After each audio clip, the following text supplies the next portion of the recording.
but it looks like that toe's on the line, Terry. Now he's going laterally. He's going to throw it on the run, and it's broken up, and there's no flag. Home flag comes in late. A flag comes in late. Butker's kick for the win. He buries it. Pressure comes. Picked up. Cousins in zone. No. And Cook. It is heads. Caliendo comes in. He's eligible. Here is Hunt for the touchdown. Kansas City remains unbeaten. Kick to win it. Oh! Blocked! The Chiefs have won! Be a 50-yard field goal from here. Drops it. Flag is thrown though. He's surveying the defense. There's the ball. Play alive. This is going to clinch a playoff spot for the Chiefs.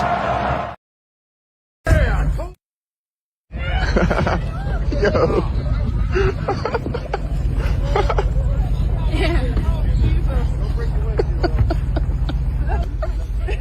Yeah.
Everybody, welcome into the Couch Potato Sports Show. It is me, Sonny Clark, the hardest working man in sports radio, here on our Sunday morning tradition that continues on into our 15th season and week number 13 of the NFL. As we get set, we got 4 games already in the books as far as that is concerned, and that in itself is huge. But let's go ahead and let's bring him on in.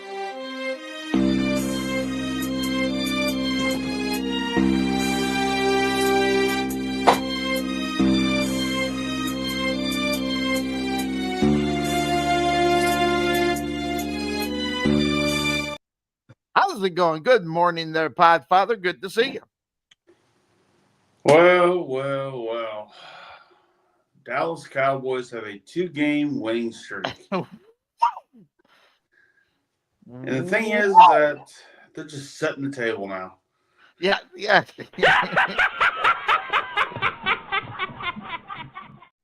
Yeah, they're getting ready for Dak Prescott to be backed by the Super Bowl.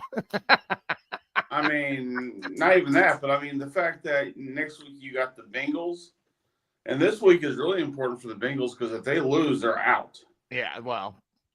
I've already kind of considered that, right? Yeah, but then after they got the Panthers, I mean, I'm just saying Dallas could run the table. You can't even say that with a straight face. You're so full of crap. It's unbelievable. This stinks. This is total BS. It's total BS is what it is. That being said, of course, that's the name of this show. Catch us every Sunday. Here we got, there he is in the green room. Yeah, I hate to admit when someone gets every game right, and this one, and this just like, with that happening, by the way, with that happening, just puts another damn dagger in what this guy's been doing to me over, my whole life that I've known him. Just beating me and everything. How you doing? Good morning, Punk. I mean, Obi, good to see you. What's going on? I'm doing all right. I decided I would come on today and take some lumps today. Oh, you mean? Yeah. You mean? Yeah. Fire Ryan Day into the sun. No, though, it wasn't that bad. It was 3rd and 8 from your own 10, and you hand the ball off. What are you? This was the biggest choke job I've ever seen. I don't know who is worse at this point, Will Howard or Chip Kelly and Ryan Day. But Ryan, I'm glad you beat him in the trenches, because why throw to one of your 200 NFL wide receivers, right? Let's just run a halfback dive again. They're both absolutely atrocious, cannot be trusted in a big game. 4 years straight, 4 years in a row. Everybody should be fired. Just an absolute lack of total awareness for the game. But what did I expect? I really didn't expect less from John Cooper 2.0. 9 days owned in the Big Ten. I've come to accept it. Get him off a field. I never want to watch this atrocity again on my screen. Happy holidays, everyone.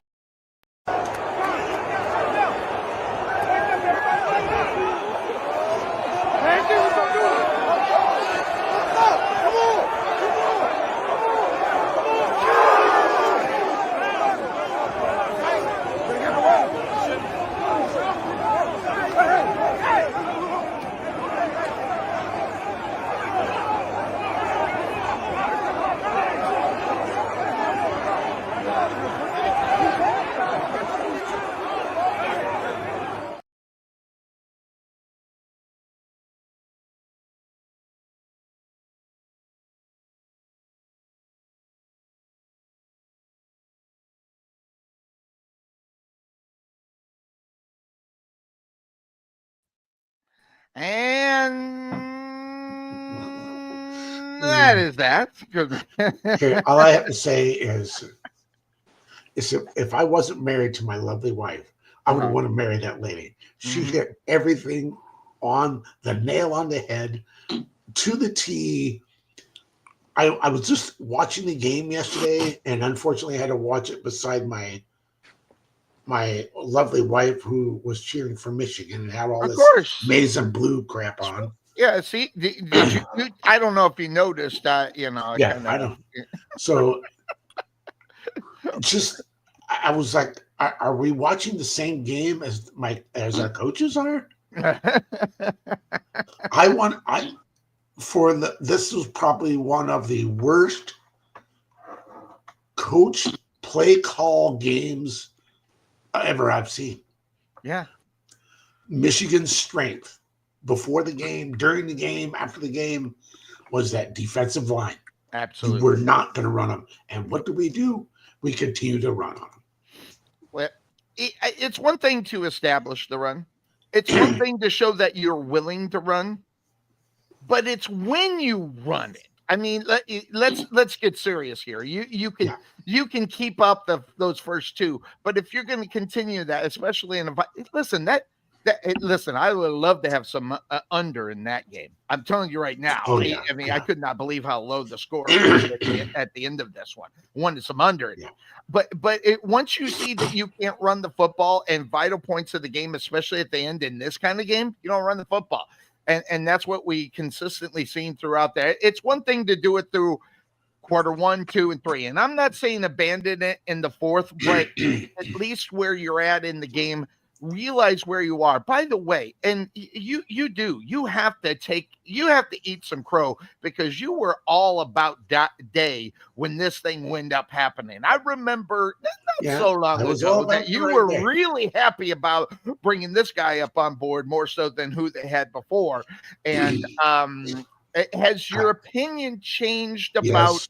Yeah. Yes. Okay. All right. So, what Yeah. is your opinion on your Mr. Day as your coach? So I'm gonna what I'm going to say here. I'm going to preface what I'm going to say. Preface. Like Okay. that you're going to see somebody that's going to kind of almost talk like out of both sides of his mouth. Oh, okay. I want this you guy mean gone. like me each and every Yeah. week? I want this guy gone. This guy has proven that he cannot coach in big games to where and I don't really think that he understands. He says he understands the magnitude of this rivalry game. And that was proven yesterday after the game. He's standing on the field while the players are all going at it at the 50-yard line. And I mean, the sheriff's office is getting into it and everything. Yep. And he's standing there like a deer in his headlights going, what's happening? It's like, dude, do you not know what's going on? So this guy, I mean, I am just so frustrated, so done with it that but here's the thing. Here's the other side of it. Who are you going to get? Well, and it's going to do you're better not than on what a he has done.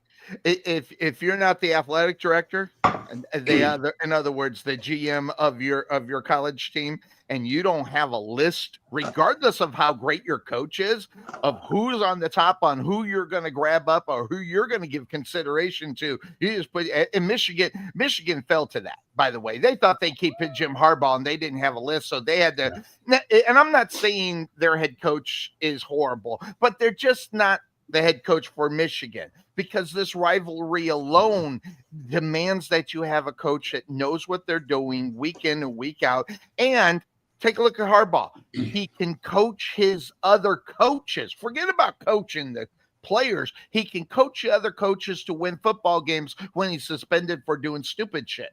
Yeah. So you're going to get what you get. Who do you want for your head coach? If the grand plan, if Opie was the athletic director of the Ohio State, who would you want to lead your team into 2025? One guy. One guy. Who is it? I got one guy. Mike Vrabel. I would love to see some Mike Vrabel on the Michigan Wolverines, but he's Mike Vrabel is NFL. a Buckeye. Yeah, he's a Buckeye. I understand, but that's the reason why I would want it, because it would create that rivalry even more on the last week of this season with him being on the other sideline. Believe me, I got a method to this crazy madness that would make that game just so much better. That's why I would want him. I don't think that's going to happen. There's like 4 openings that Vrabel's going to get in the NFL unless that money is going to come to him. So that's the big question. Forget about his contract. It's how much the boosters are going to pay to get him there. All right. So you can say whatever you want about the boosters giving money to the players. The boosters are going to have to give some money to Mr. Mike Vrabel to make him not take an NFL team. If it did happen, I would expect maybe 1 to 1.5 seasons of, us kind of adjusting to his style, because his style is way different than Ryan Day. Mm-hmm. Ryan Day and his coaches yesterday, I posted on several Facebook pages last night. Couldn't get over it. They coached not to lose, like a deer in the headlights. They coached not to lose. They coached scared. When you coach not to lose, you lose football games. It's almost like the prevent defense. You prevent yourself from winning. We can say those. What are they called? Regular sayings all the time. But it's whether or not it's going to happen. And I'm going to ask a stupid question, because me being a Michigan man, I should know the answer to this question, and I don't. Does Ohio State, when they win in the Big House, do they plant their flag? I'll be honest, I don't know. I don't know. By the way, and just also being a dumb Michigan fan, I never knew they did this. planning the thing. And evidently this is a quote unquote tradition. Well, it's a tradition that happens after the cameras go. And in today's day with cameras everywhere, we get to see what happens afterwards that didn't show up on ESPN or wherever the game was played on. So I don't know if it's a tradition or not. And I've been a Michigan fan since 1980. So it's like it would be interesting to know if that happens or not. And we lost Podfather. I was about ready to slide it to him. He has internet problems. He lives in Oklahoma. What do you expect? So yeah, it was just all kinds of bad taste, bitter, until the next game rolled around. Then I kind of felt a lot better. Yeah. After ASU put a whooping went down to Tucson, down that cat box, put a whooping on the Kitty Cats. By the way, they didn't let up on them either, and that's what happens when you hate the team. See, that's the problem with today's sports. Let me just tell you what the problem is, and I'm going to shoot it to the Podfather. The problem with today's sports is no one is, I don't want to say capable. They're not willing to hate the other team. I'm sorry. This day and age, sports is about hate. When I was in high school, I went to West Aurora High School, okay? Who do you think our rivals were? And you couldn't stand them. It was East Aurora. Couldn't stand them. And no friends, and don't matter if you lived in the same neighborhoods and all this other crap. We didn't care. We hated them. And that's what Michigan, Ohio State is. They don't like each other at all. And they're moving away from hate, and it takes away from the game itself. That being said, Podfather, I don't know how much you watched of it. If you watched it, I wanted to get your opinion on what you've seen as far as we had the videos before the show, as well as, as Obi came on. What's your take up on what you saw as far as Michigan and Ohio State, or do you even care? I don't think we have a thought about this. One thing though, if Michigan's gonna have to get a new coach, they need to go after someone. They need to go after someone who's good about recruiting. And honestly, probably one of the best recruiter coaches being let go of North Carolina right now. Now he may be way past his prime, but Mac Brown's going to be out there. And I'm saying you get a guy like him, maybe not him exactly, but a guy like him. Hate to tell you this, and I know y'all are going to laugh about me because of my Dallas Cowboy bias, but Jason Garrett would be a hell of a college coach. Listen, I understand why he's laughing, because who Jason Garrett is. On the NFL level, you can laugh that all day long, but Jason Garrett, I think, can teach young people. And the one thing about him, he's a system coach, right? So you put him in a college setting where everything is set by one particular way they're going to do this. He fit in perfectly. Now, is he a guy that can take over Michigan and do what the Harbaughs did and did whatever anybody else before him did? I don't know. I mean, it's hard to say. I think he'd have better success in college. I think he'd have way better success in college, especially if he had a team. And by the way, do you not think that the colleges won't use the idea that, hey, we have a former Dallas Cowboy coach coaching our college team? That's a selling point. They said that when they had Harbaugh. Yeah. So they had a former pro coach. It took 1 year for Harbaugh to get in there to clean it out, and then after that, it was all set and ready to go. You just got to take a you have to be willing to give up a year in reality. What? Go, Podfather. But Sonny, the name recognition of a former Dallas Cowboy coach, media wise and everything else wise, that actually holds up. Why, I have no idea, but it still does. Now, and if you're Barry Switzer, you're 90 years old, that's way past your prime. If you're Chan Gailey, Chan Gailey, when he went back to college, I'm not saying that he did himself any favors with that, but then again, Chan Gailey was kind of, getting himself into I think he went from being an offensive coordinator of the Steelers to whatever he was to the Cowboys coach. So, the name holds a little bit of value. Not saying Jason Garrett is the end all be all guy to go there, but you need a guy who can recruit. That's the bottom line. Get a guy who can recruit, and then you won't have these little mishaps of people running out there with a flag and putting it out there. I mean, look, Baker Mayfield's he created a college industry of just trash talking people, especially in college. So good for him. Now everybody, and what does that do? It shows TikTok from likes like that, a lot of views, a lot of things. I mean, it's publicity. Bad publicity is good publicity. So it is what it is. So you know what? Now I missed out. Who won Texas A&M? Because I was too busy doing other things. Texas did one. Okay. Did they? I thought A&M won. No, Texas won 17-7. Oh, okay, got it. Okay. Melvin Bullitt was posting stuff, and I thought they won. I didn't watch that one or listen to that one. But hey, like I said, I came on here willing to take my lumps. Mm-hmm. Let's you should be so used to that being a Browns fan. I have come up with a very, very hard. Thanks, Pop. I mean, I've had to do it all year except for the last 2 weeks, where my team has run the. Just run the gamut of 2 games. Unbelievable. They got 2 more games that can do that too. They're not good teams, but they're you got the Bengals and the Panthers, so we'll see. You want to.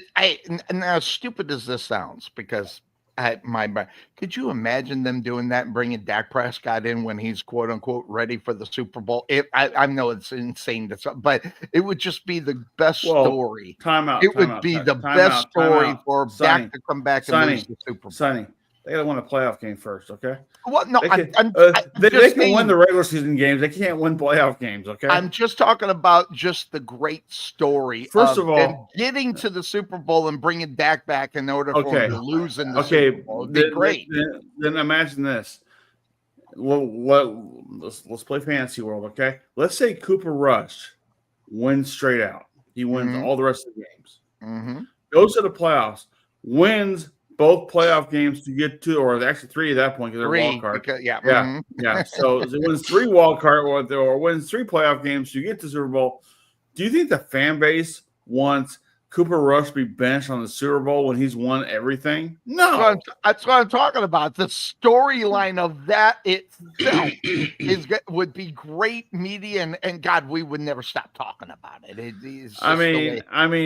We'd be going week after week of Sonny saying this team is a joke. They're not who they say they are. Yada yada. And you wouldn't be wrong. I'm just saying. I mean, but I mean, you got to play. I mean, look.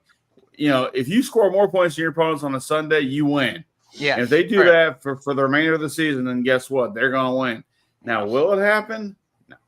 But, I mean, it's not even – no. I mean, you don't think the Commanders aren't going to want to have a shot of redemption in the Cowboys' home stadium? Oh, God, yeah. On the last game of the season? Do you not think the Eagles are going to sit there and go, hey, you ain't that special? Yeah. I mean – Eagles right now are playing some. I mean, they just beat people up. They are. They're just kicking everybody's ass and taking. Hey, I wonder.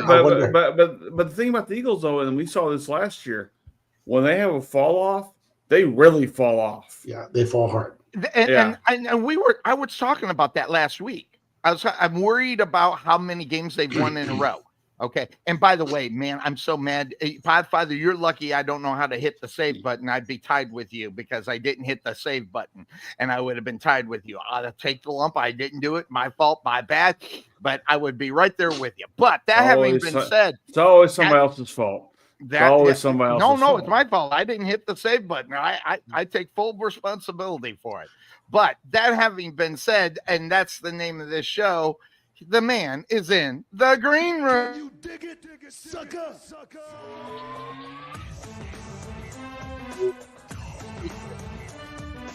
Is the knowledge of what he knows about, which is the Steelers. And he does it from here, there, and everywhere. I know I don't recognize the background. It's Bryce from Bryce, where are you coming to us from today? You're not in Brooklyn right today, are you? I am not. You see the name? Yeah, he's in I did. Oh. Just wanted to. Did you forget your terrible towel? Is that what it is? You did when you were packing. You just like I just He's did going not to think he's about going it. to get a new one. You know what? It should be mandatory. You go out and buy a $50 because you forgot your towel. A $50 one. I'm telling you right now. I did. It's good to see everyone. Hope you enjoyed your holiday. I did forget the towel. Normally for AFC North games, I break it out next week. I will definitely have it. But hold on, Sonny. I don't want to interrupt the show. No. But you know what? I do want to talk about something. Oh God, here we go. Was I right again? I mean, because I'm getting kind of used to it. I want to talk about if I can. I know we talk about the games here and everything that's going on in pro football, and I don't know if you talked about it. I just want to hear from our number one Ohio State fan. Yeah. What are your thoughts about what happened when the game was over? I got to hear this. I want to hear what you think about what happened. He's going to have to repeat himself because that's the first thing we did.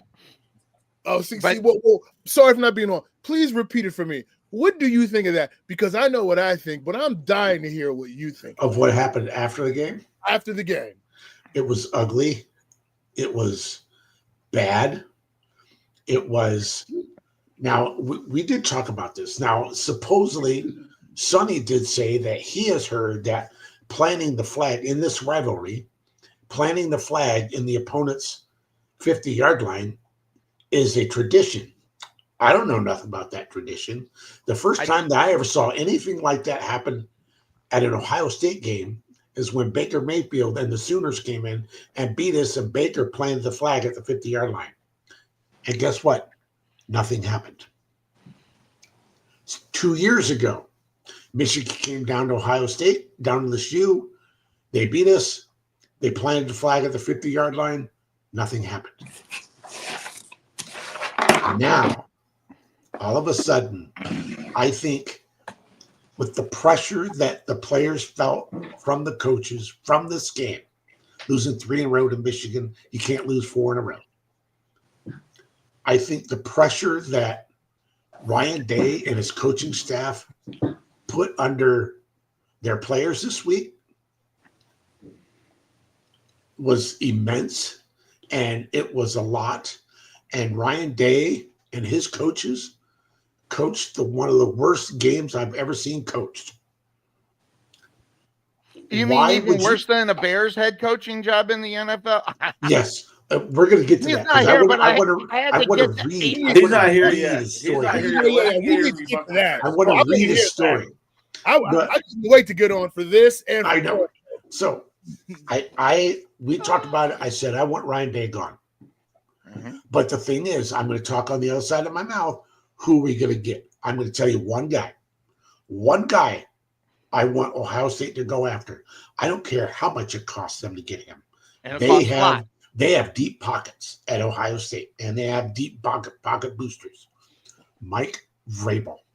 Oh, that's a good one. And I said for a great story is to have Michigan go get Vrabel, which would make that Michigan Ohio State game even worse with him being an Ohio State grad, which would have been great. It was a great storyline.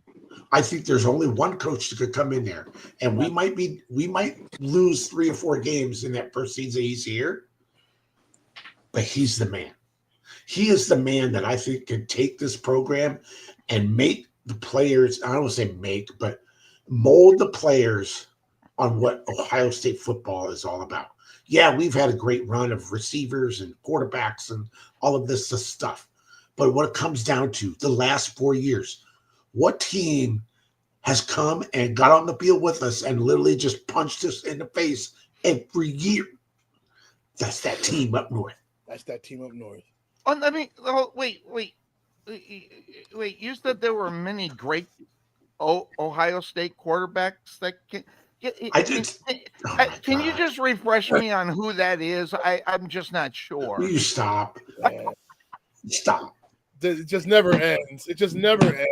We just so Bryce, That's how I really feel. Oh, I had 10 hours of sleep, and I got a lot of coffee, so And it's going to be good. What was even harder for me yesterday during this game is that my lovely wife, who I love so dearly, sits there on her recliner in her Michigan garb.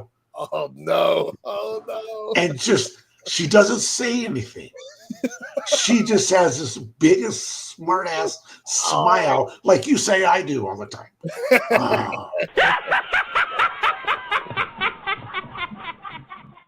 She just came and said, "Jimmy, I love you." Oh my Lord! But I wanted to read. So now let's move on to the Chicago Bear debacle.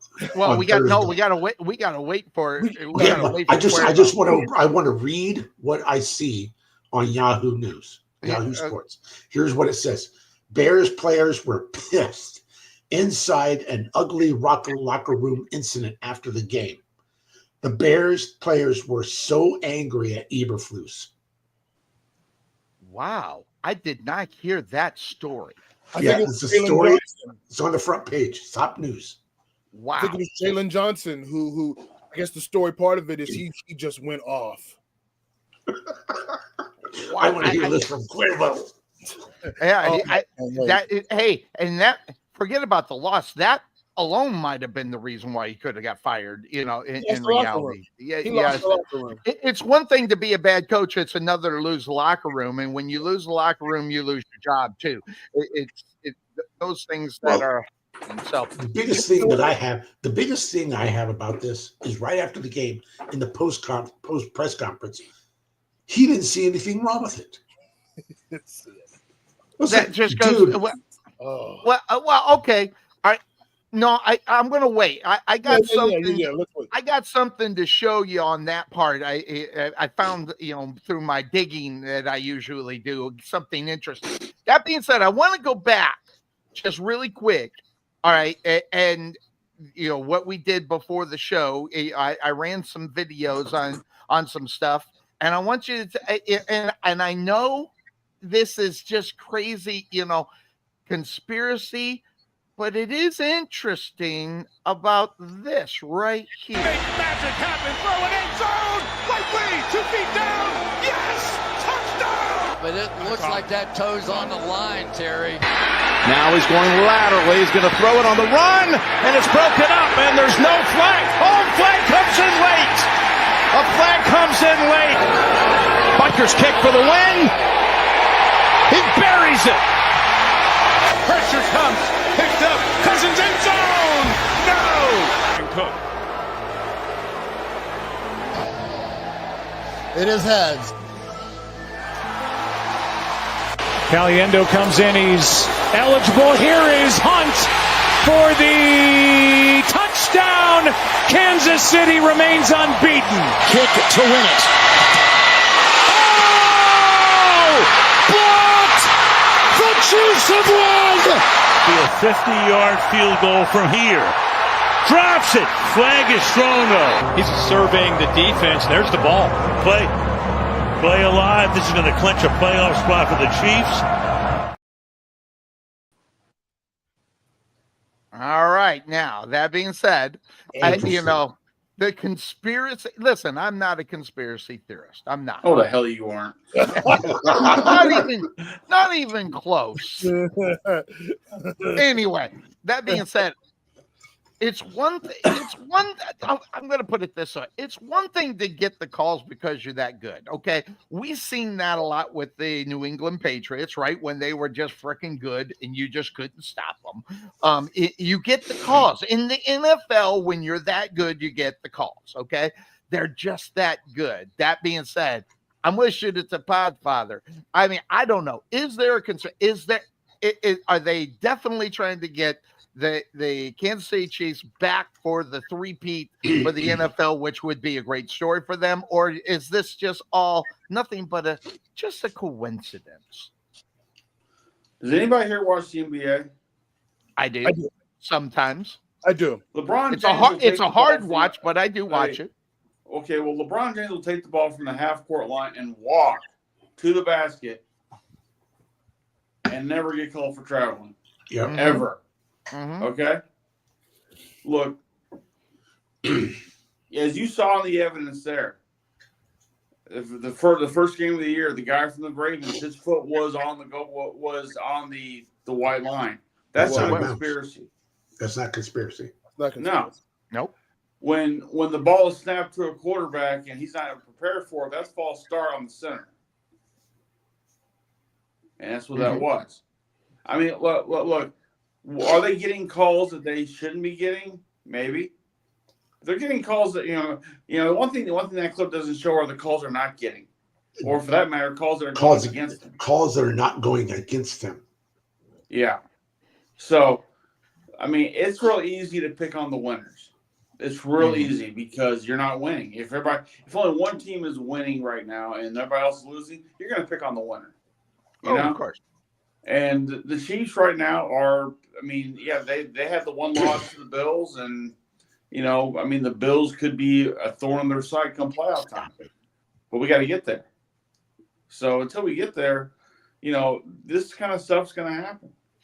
The only thing I don't play no conspiracy to that because at the end of the day, look, it isn't like Patrick Mahomes is sitting in the backfield throwing a pass, and then the defender just lightly taps him on the shoulder, and they go, "Okay, roughing the passer, can't do that." It's not that bad, okay? The only thing on this one, okay, it was the last one. It was the false start, guys. By the way, just to let you know, that was plain and day a false start. It wasn't an illegal shift. I've heard the referees, the Gene Skeletors, and all the other good guys that know. They said they botched that thing, and it's almost like they just wanted to get the hell out of there.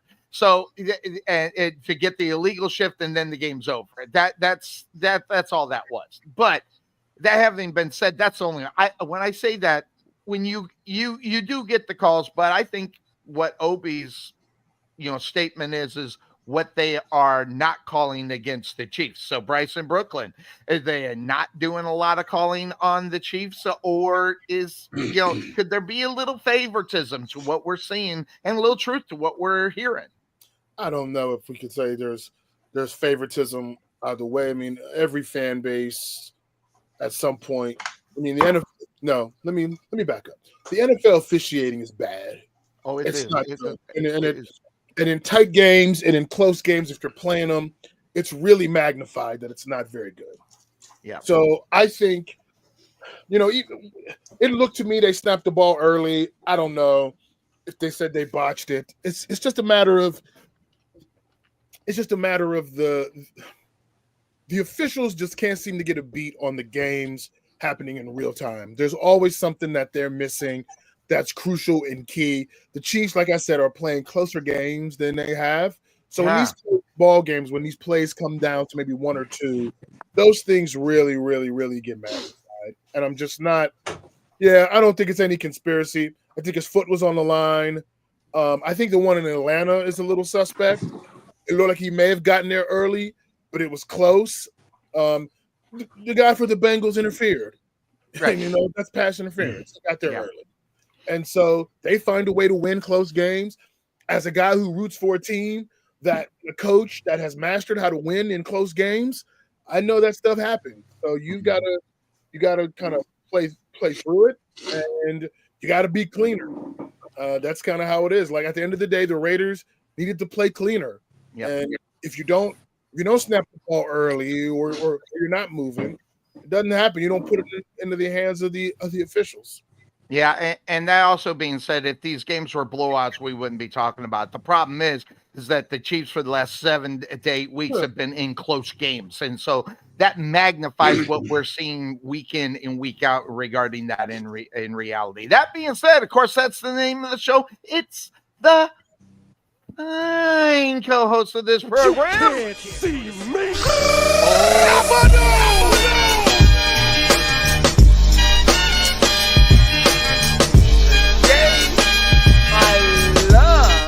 By the way, I just want to say I love Cuervo's wife.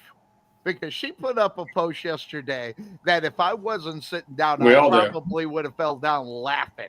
So, but that being said, it's Cuervo. Good morning, Cuervo. How are you doing this fine? And look at the smile. It's Here. it's almost as good as Bryce's smile. Listen, better. Cuervo? How you it's feeling? just listen. It's good to see you guys. I hope everybody had a great Thanksgiving, and even a better Black Friday. I know I did. But I see you, Bryce. I know you're licking your chops. You want to hear what I got to say? Oh, I do. I wanted to save my comments for live in person instead of messaging through the chat. Yes. So what all right. What's the first question you guys have? I got a question. So did you see the news on Yahoo today that players were furious with Eberflus in the locker room, especially the team captain, what's his name? Johnson? I guess he was pissed, and it got to be really ugly in the locker room. Do you think, well, real quick, before you answer, Cuervo, do you think that's true? Yes, I do. I believe it. I believe it because it's been like a pressure cooker, guys. It's been there's been a lot of tense energy in locker rooms after these type of games, which there's been a few of them. So I just think it got to the point where it boiled over. The pressure couldn't sit in no more, and Jalen had to let it out. And I mean, look, is what it is, man. Like, you can't continue to lose games like that. You can't continue to mismanage the clock and not use your timeouts when you need to, and then use them when you really don't need to. Like, that is the story of the Matt Eberflus era in Chicago. It's been a lot of mismanagement of the clock, mismanagement of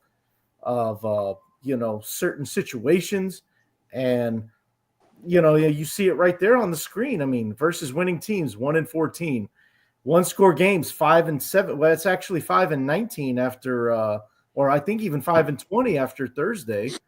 So, and I think I mentioned it last week. There was a stat that you guys that wasn't. I didn't send it to Sonny, so I should have saved it and sent it to you guys. There have been, in the past 2 seasons, there were 7 games combined where if you would have put $1 to bet that they would have lost each game when they had a 90% chance to win in the fourth quarter, we'd all be rich. That's the odds. And not just, 1 million, but no. The odds were 1 in 68 million, guys. If we all would have put $1 on it, I mean, who knows? Bryce would probably still be in Pittsburgh because it looks like he's going to the game. I think he might be going to a game today. Obi and his wife would be on vacation. Podfather would probably be somewhere on vacation. Sonny would, who knows? He'd probably still I'd be on Fremont Street. He'd be on Fremont Street. I'd probably be somewhere on an island. Like, to bet that guy would lose every single game, like, there's no way you would have thought that, but it happened. He defined the odds of ways to lose games, and that's why he's not the coach anymore. But yes, it is true that guys in the locker room were frustrated. There was a lot of, it wasn't just I don't think it was Jalen Johnson either. I'll even take it a step further. I think there were multiple guys that were going back and forth between each other, between them and the coach. It just was a mess. And the first sign that I knew that we could see something for the first time in the history of the Chicago Bears was team president Kevin Warren hung around the locker room longer than he normally does. Ryan Poles, long conversation with Caleb Williams. So I think that those little things right there, you knew something was coming down. Now, here's the weird thing. 7 a.m. my time, 9 o'clock in Chicago, he meets with the media, the local media. Matt Eberflus does. So he meets for about 15, 20 minutes. Not even an hour later, he's fired. So, so a lot of people think that they still hadn't made up their mind or whatever. I think they just kind of did it to just pour salt on the wound. Honestly, I do. So they made him look like a fool. They made him look like just like he made the organization look like a fool. True. Well, exactly. And now, just to add insult to injury, because this is kind of what I do sometimes. Cuervo looking. They've had 4 coaches since they let Lovie Smith go. And this is the result of this. Now, also, I saw a video and I wish I would have got it, because what made sense at the time of the video is every one of these coaches was not the actual general manager hire. And that's an interesting case as well. So you get your guy Ryan Poles right now, obviously getting Matt Eberflus, and then the guy before that he adopts Nagy, not his guy. The guy before that, John Fox, not his guy. Trestman was definitely nobody's guy, by the way, just to let you know. So interestingly enough, Ryan Poles is going to get an opportunity here. And here's the good thing about it, at least for you, Cuervo, is that he's done a good job as far as player personnel out on the football field. So he got that going for him with all the trades and everything he got. It's almost like you're number one with his guy that he's going to pick. So that having been said, if you were wearing Ryan Poles' general manager cap, who do you bring in to help your football team do it? We talked about it, but now it's official. Obi wants Matt Vrabel in Ohio State. I don't think it's going to happen because there's too many NFL jobs that are opening for him. But that being said, and I know you thought about it, who's your guy? Who are you going to pick? Look at my comment. Well, listen, Mike Vrabel, I can tell you right now, Obi, he's not going to Ohio State because Ryan Day's not going anywhere. You look at, I know they lost the way they did yesterday to Michigan, but I don't think I don't think that's going to be enough to fire him. I know it's all about beating Michigan, but listen, let's see how Ohio State does in the playoff, and even that loss to Michigan may not mean a whole lot come January, but they better not play Boise State. They're going to look at that Michigan tape and give it to Genty every play. Yep. Yeah, that's a good point. That's a good point. You know what, Sonny? This is a tough question for me because there's a few guys that I like that we talked about on this show, and you can only pick one, right? So only pick one. I think Ben Johnson. I know a lot of people are in love with that pick, but I'm gonna tell you, man, I gotta be honest because I can do that on this show. Hiring Ben Johnson would have a Matt Nagy feeling. It would, just because you're talking hot coordinator with the best offense in the NFL. That doesn't always mean it translates to they're going to be a great head coach. That could just mean he's benefiting from having the best offense in the NFL. You throw Ben Johnson in Jacksonville with your Jaguars. I was going to say Jacksonville. Do you think he's got them as a top 10 offense? If you but he at least has 5 wins.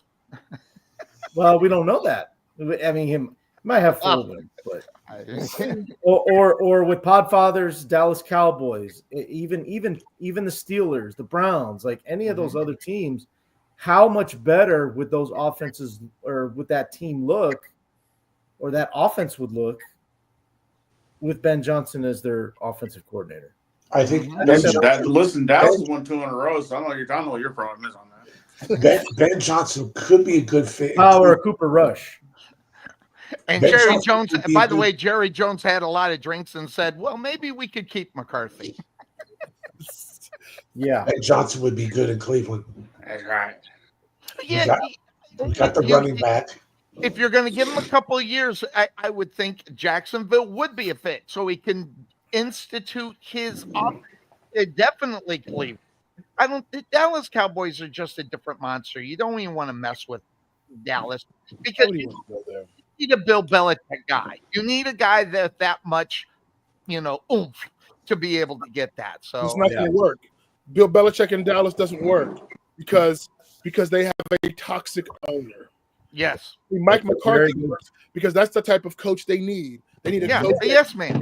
that will fall in line and acquiesce to Jerry, which is why Bill Belichick. Now, I tell you where Bill Belichick would be good, and that's Jacksonville and or Chicago. Yeah, because Jacksonville would let him do what he wanted. Whatever because he wanted. He's got the owner's got money all over the place, and so he wouldn't have a problem with that. And by the way, you wouldn't get me to shut up if that would actually happen. But the Jacksonville Jaguars are not that smart, so they won't do that. So we can't get you to shut up now. I mean. Yeah, exactly. I mean, come on. They should have fired Doug Peterson 3 weeks ago after they got blown the hell out. And also, I didn't miss that. Let me tell you something. As much as I hate this team, I don't want to hear this fire Stefanski thing either. No, I never said that. Or no, I don't even want to entertain Ben Johnson. Well, he might be good in Cleveland. No, you know what they need to do? They need to get the owner needs to go away and let this team make the right decision on Deshaun Jackson, and the owner needs to sign off on sending Deshaun Jackson away, trading some of these players. Maybe if you want to keep Miles, okay, and rebuilding the team. And anyone that was involved with bringing on Deshaun Jackson and saying do it. The only way you fire Stefanski is if he was big on, no, I want Deshaun Jackson despite of everything. Then you might move on. But if he wasn't, you keep the coach who has actually been good there and you rebuild the team. And that being said, you need to fire the people that let Baker Mayfield go, because that obvious decision was not a good one at the time. He's the only guy that ever took you guys to the playoffs, and you're just going to let this guy walk. No, hold on. Let me stop you there. Because I know you disagree with that. Obi has stopped you there before. No. At the time, Baker Mayfield is okay. He was the reason that it was felt that team with the talent they had was not going forward. I don't mind them moving on from Baker. Deshaun Watson on the field, yes, we're going to say it again because Sonny Clark doesn't want to admit it, was much better than Baker Mayfield. But you overlook all his off-field. So wrong. I love you. You hear this? He's going to say at the time that Baker Mayfield was better than Deshaun Watson. You're just so wrong because the eye test says differently. The eye test? The eye test record. If you want to just say that? I just said that. Eye test told you differently? What I'm saying is that as far as the Browns are concerned, they should have never moved away from it. And I don't know what Obi thinks about it in reality. I know what Obi thinks about it. Go ahead, Obi. Were you a fan of the move when it happened? I know he wasn't because of the controversy. But as far as the player is concerned with that team, you have to admit, Bryce, there are certain guys that do well on one team but would be horrible. I'll give you a classic example of who that is. Ben Roethlisberger, okay? Would he be a superstar on any other team? We don't know. We don't know. We do. What? No, you don't know how he would fit. You don't know how he would fit with the offense. You have to admit you don't know how he would fit with any other offense in the NFL. Sonny, you know what happened? Sonny, what are you putting in that beard of yours? You know what happened, Sonny? They injected those turkey. That's why we're hearing this. You had drugs put in your Thanksgiving turkey. More than tryptophan. Tryptophan. I'm just saying. Right? First of all, the Browns are insane to let him go. He's the only one that, regardless of the numbers and how they worked and everything. So that's how it worked. I did that pretty good. But anyway, being said, that's the name of this show. Good God. Go ahead, Cuervo. Hop in there. Does Obi want to respond to that? Good. That's you just went on some tangent that I was like, what the hell is he talking about? So the list grows, right, Bryce? Now yeah. it's Kirk Cousins, Jimmy Garoppolo, Baker Mayfield, and next thing you know, listen, that's actually a repeat. I Bryce said that Young. 3 years Bryce ago when Young they got is rid the of him. greatest second It was the coming. dumbest That's move that organization could have made. Oh my God! And that was before they brought in Deshaun Watson. Your turkey was spiked. Deep fried. It was deep fried in deep fried in ketamine or heroin or cocaine, whatever it is that they put on in your turkey. My goodness. That wasn't salt they were sprinkling on there, huh? That's right. Hey, Sonny. Now that being said, 2 words. Hey, that Sonny, being 2 said, words. the games today Sonny, we had Sonny. plenty. Go ahead. I was going to move on, but go ahead, Podfather. I had more coaching. No, we forgot one name, Ryan Tannehill. Yep, he is a Brian Tannehill fan. The best backup quarterback in the NFL. Someone signed outside of Jimmy Garoppolo. I'm sorry, Cuervo. I want to continue to hear your thoughts on the Bears, and I do want to hear Obi's response to this Baker Mayfield nonsense. But we didn't mean to get caught off on a drug tangent. That's Sonny. God. My goodness. Yeah. So Ben Johnson, I don't know how I feel about that. Vrabel, I don't know how I feel about that either. I think it comes down to, for me, I think I go back to what I said a couple weeks ago. If Brian Flores, if you sit down with him and you get that, and you know for a fact that, okay, I learned my lesson from mistakes I made in Miami with how I treated players, whatever, I say give him a shot. I think he's going to get a shot anyways because Mike Tomlin's endorsing him, but I definitely think Flores would be a good candidate. I don't want to hear about this. He's a defensive guy. To me, I don't care about that. And it doesn't matter. It's about who can lead 53. That's what it is. There you go. You know what I'm saying? And then bring in the right guy on the offense. Yep. I mean, say whatever you want. Say whatever you want. The offense kind of, even though it was Tua, kind of thrived over there with him hiring the right guy for his team. So you got to trust the guy to make the right hire at the offense. It's head coach, not head coordinator. Absolutely. Exactly. So good point on that. Well, now, if anything, Mike Dick is out of hospice. He can do it. Yeah, I heard that. It's Lariat City. Great news there for that. Now, that being said, does Buffalo need to hire some real snow removals instead of getting the fans having to go out there? Did you see this craziness that was out here?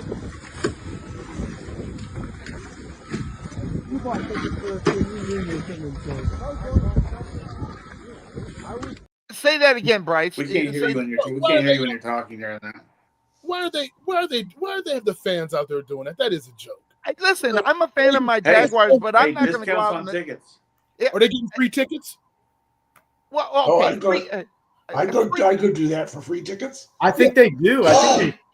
See, that's the problem with young people. They're so stupid. They wouldn't want to sit in front of a high definition TV and watch the football game. They'd rather go freeze their ass off and do that. I cannot believe Buffalo. And by the way, they're so cheap they won't even do it for their players. Why? Look at this. These are the players. This is nuts. Oh my God. I don't know. I don't know.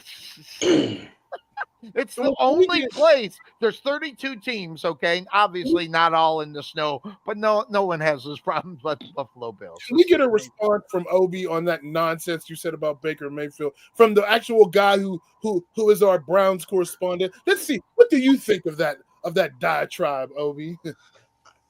I still got to finish my Bears thoughts too. Go ahead. Cuervo, I didn't know you weren't finished. Okay. No, it's all good. It's all good. I want to hear Obi too. I don't know what he was smoking, what he's been drinking over the whole weekend.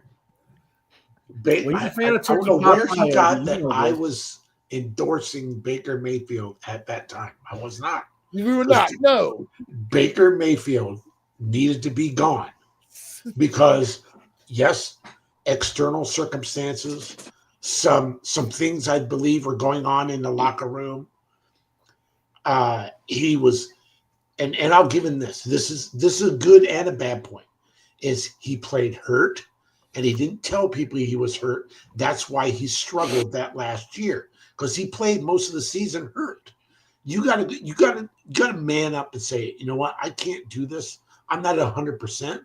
I'm a detriment to the team. He didn't do that. He went out. It was like, hey, win one for the Gipper. Okay, all right, but you cost us games. And at the time, the coach needs to be a little bit more responsible on that as well. It's like, hey, no, here's what I'm hearing from the medical doctors. You're sitting this game out. Now, I love what Baker's doing in Tampa Bay. He's making Cleveland look really bad. And, but Cleveland had a $260 million reason why they're looking bad now, because they signed some jerk. I'll be nice. I've been saying bad words all day yesterday. So anyway, poor Obi. Poor Obi. Why stop now? This guy. Keep it going. I love, like I said, I love what he's doing in Tampa Bay, and right now it does make Cleveland look bad. But to bring him back, maybe. I doubt it. Don't think so. They would not. No, they wouldn't. He would make them pay, and I mean pay. True. Say, hey, you gave that loser Deshaun Watson 260. I want 265, right, or something like that. Right. Yeah, that's the only way I think he would come back. I'd want to see the State Farm commercials. For you, I don't understand where you got that I was a big Baker fan. I don't know. When we were beating I thought I heard yes, at one point that you. I thought I heard at one point saying that you thought it was a mistake, and I might have misheard, right? Because I hear a lot in my own head. You were what? You were wrong. And I didn't get those up. I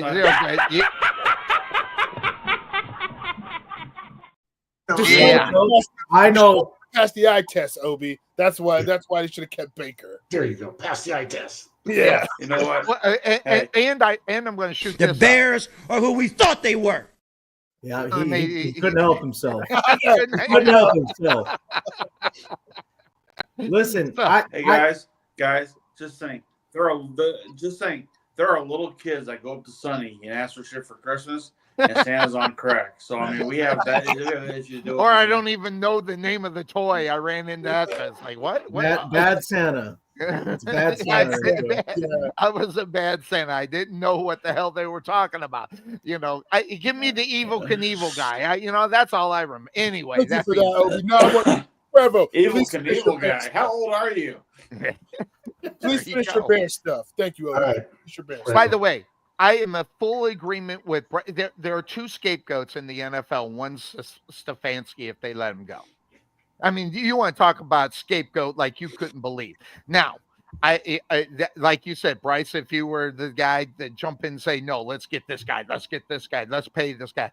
And if he was a part of it, then you let him go. But I don't think that's the case, because I think he would have benched Watson weeks before then if he had the opportunity to be a head coach. And that's the problem when you got an owner way too much involved with the day-to-day. Just ask Jerry Jones. The day-to-day of what's going on, who's going to start, why they're going to start, why in Dallas they are not starting that young man over. And no offense against Cooper Rush. The season's gone. Find out what you got in the former number one pick, first round draft pick at the quarterback position, and then we'll go to Podfather on that, and then we'll hit into the games. What's your? I mean, you're happy. I don't know. Are you happy they won 2 games? You might not be. I don't know, but I mean, wouldn't you rather have someone else in at the quarterback to find out about the future? All right, shut up. Okay. Look, here's the thing.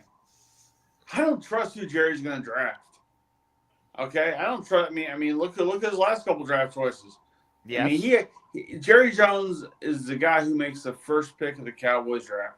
The rest of it is all through their committee they got there. So if we're further down the draft, fine. I'm fine with that, because Shadir Sanders. He probably going to the Browns, or he's probably going to go to the Giants. Jacksonville. or Jacksonville. By the way, I'll just let you know. If Deion Sanders goes to Jacksonville, I officially cut off being a Jacksonville Jaguar fan. Until Tom McManus comes on the show, then I see how you are. Don't worry. I'll tell your organization. Trust me. I have always been honest with Tom McManus. That's why we disagree. That's why I love the guy. All right. Well, anyway, but look, Jerry. I mean, look, the games. I mean, when he beat the Commanders, I came out and I said there's a good chance they can win 3 straight. Giants aren't that great. The Bengals have not even shown that they want to play this year. And to make matters worse, the Panthers are after that. So that's 4 straight. Could it happen? Sure, it could happen. Do I want to pick that? Not really. But at the end of the day, look, regardless if you play Trey Lance or if you play Trey Lance these last 2 games, Cowboys don't win those games. Okay? Because I don't think he has a firm grasp of the offense that Cooper Rush does have. Is that good or bad? Now remember, they are still technically in the playoff hunt. It's weird to say that, I know. They've not been mathematically eliminated. How's that sound? There we go. Okay.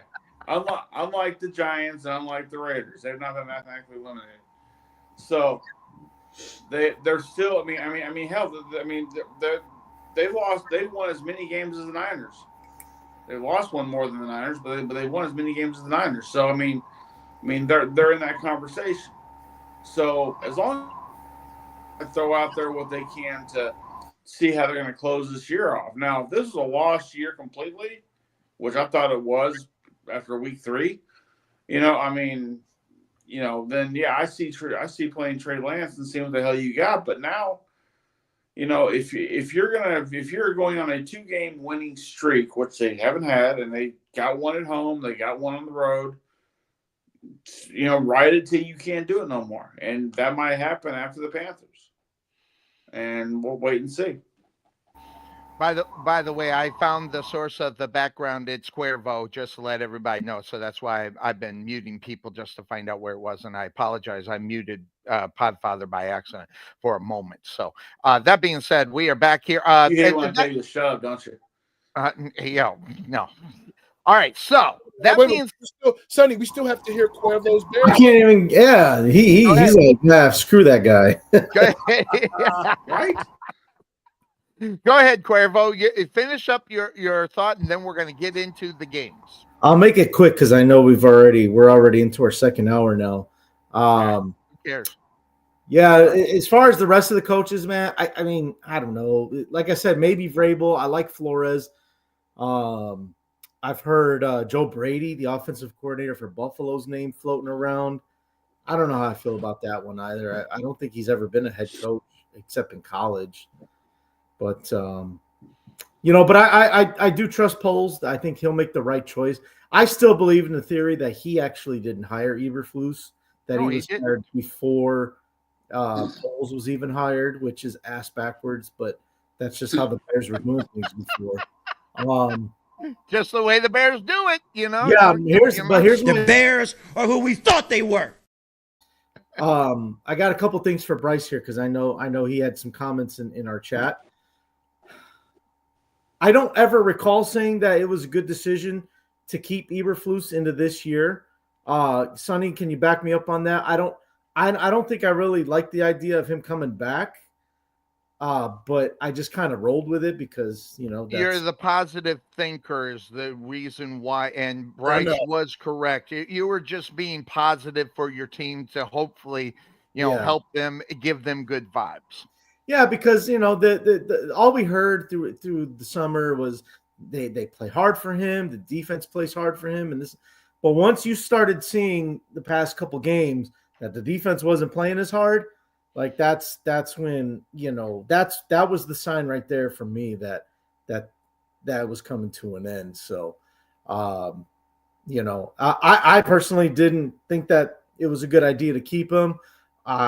So yeah, I just thought it was a bad choice. I think that, when you draft a quarterback number 1 overall, you kind of get that head coach quarterback combination going at the same time, and they just didn't do it. So, and then I do have a question for you, Bryce. The GM for Pittsburgh, what's his name? Omar Khan, right? Is that his name? Omar Khan, and Andy Wido is the assistant GM. Yeah. Do you think you could pull some strings? Can you do me a favor and can you find out what the draft compensation would be to get Mike Tomlin in Chicago? Because I'll let Ryan Poles know, dude, hey, whatever it takes, let's make this trade happen. Let's get Mike Tomlin in Chicago, because you know what's funny? That's the kind of guy we need in Chicago. Know what's funny about this? I'm a firm believer that no matter how good anyone is in the NFL, anyone can be traded. So I tell you what, here's what I think. I've spoken to Omar Khan. Sure, Okay. actually, I've already talked about this. Okay. Sure, we'll trade Mike Tomlin, 5 first-round draft picks, 3 thirds, 2 players, and cash, and you can have him. And I would trade him in a heartbeat for that. I might. Yeah. Thank you. Yeah, I mean that would definitely set your future up. That's for sure. Anyone in the NFL can be traded. Right Yeah, now, I mean, Mike Tomlin is how old? 50 something. Early 50s. Patrick Mahomes could be traded, like 8 first-round draft picks, 4, maybe 5 thirds, 6 fourths. Golly. You came to Kansas City with that offer, they might do it. Maybe. I don't know. Boy, the Vikings would see that and go, that's Herschel Walker all over again.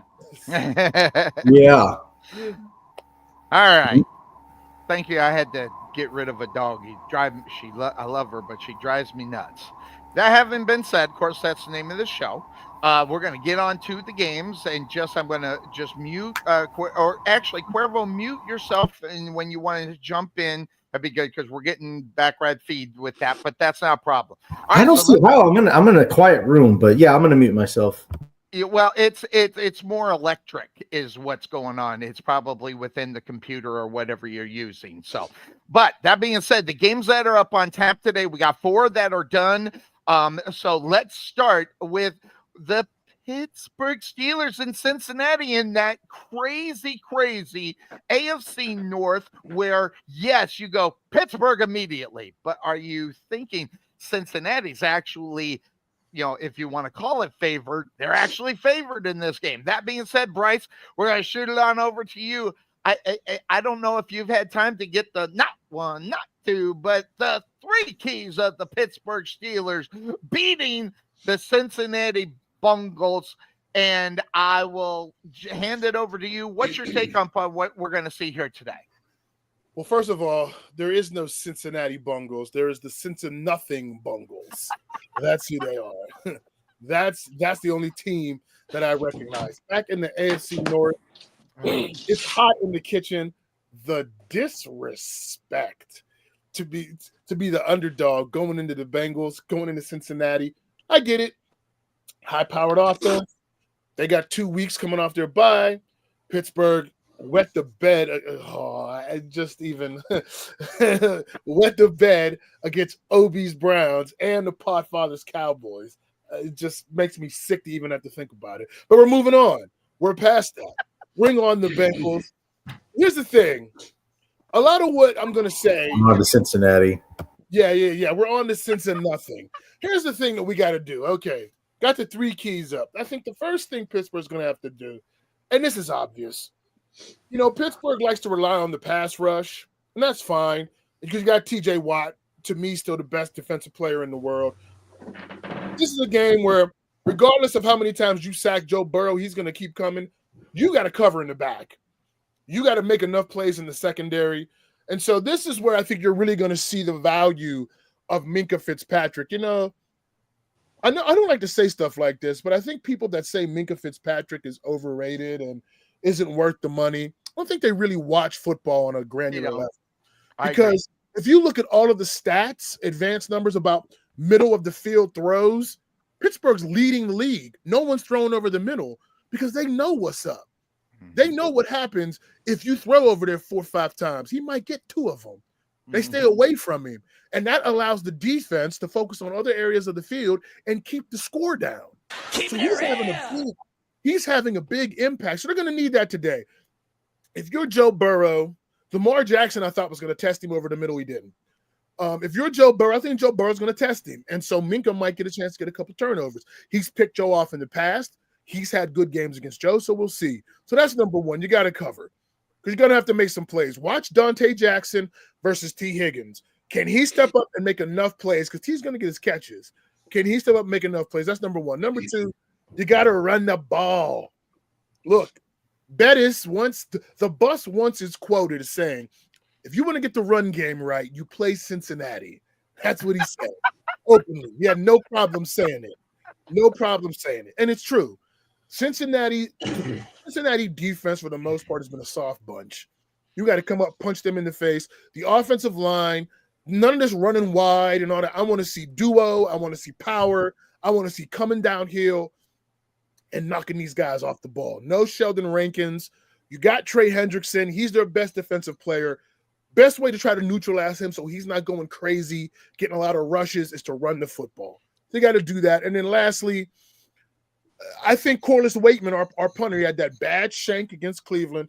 He's going to have to play well because you got to punt these guys deep and try to make them at least go the length of the field. If they've got short fields, you're putting your defense in a real bind, and they can run up the score. So I don't think they played a defense as good as ours. Sans the Chiefs. I don't think they played a defense as good as ours. They certainly haven't played a defense with Minka and TJ. So there's that. They've got the best wide receiving group in the league. I don't think Pittsburgh, maybe the Eagles are up there, but I think this group is number one because I would take T. Higgins over Devontae Smith. If Pittsburgh can slow down this passing game, it's going to really bode well for them moving forward. So those are my 3 keys to the game. These are the things they're going to have to do if they want to win. I'm going to add one more. Okay. I think you need to have Russell Wilson have a good day. Okay. Because the Cincinnati Bengals defense has been it's not just been a little drip, it's been a downpour, man, as far as what they're giving up defensively week in and week out. I mean, when Joe Burrows throws for 3 touchdowns over 400 yards, you win this football game. Okay, if you can't win a football game, you obviously can't look at the offense and go, what are you guys doing wrong? You got to look at the defensive side of the ball. They have not addressed it and or coached it. And so whether or not they got the right personnel out on the football field is a good question, or whether or not the personnel they have should actually be on there, and should someone else on the sideline who might play better be in there. So I think you have to have Russ go in there and have a good day. So Cuervo, what are you looking at in this game as the Pittsburgh Steelers are in Cincinnati taking on the Bengals? Yeah, I mean, listen, I think Pittsburgh is going to play pissed off, and they very well should be, because you can't lose a game like you did last Thursday against the Cleveland Clowns. I mean, you lost to the Cleveland Clowns. This stinks. This is total BS. Yeah, that was Bryce's thought. This stinks. This is total BS. And so I think there's no better motivator in the league than Mike Tomlin. He's basically going to tell guys if they don't play well that he's going to punch them repeatedly in the face, and that's how he coaches. There's nothing wrong. Listen, a little threatening is not a bad thing, but no. A little seriousness, though. I mean, he's a master motivator. I think he's going to have that team ready to go, and. It sounds weird and it's going to sound crazy, and Bryce may think I'm on drugs for saying this. I think in situations like this, Pittsburgh almost rises to the occasion better on the road than they do at home. And so with that being said, I think the Steelers bounce back. I think it's going to be a close game because look, the whole division is just, you just never know what will happen, right?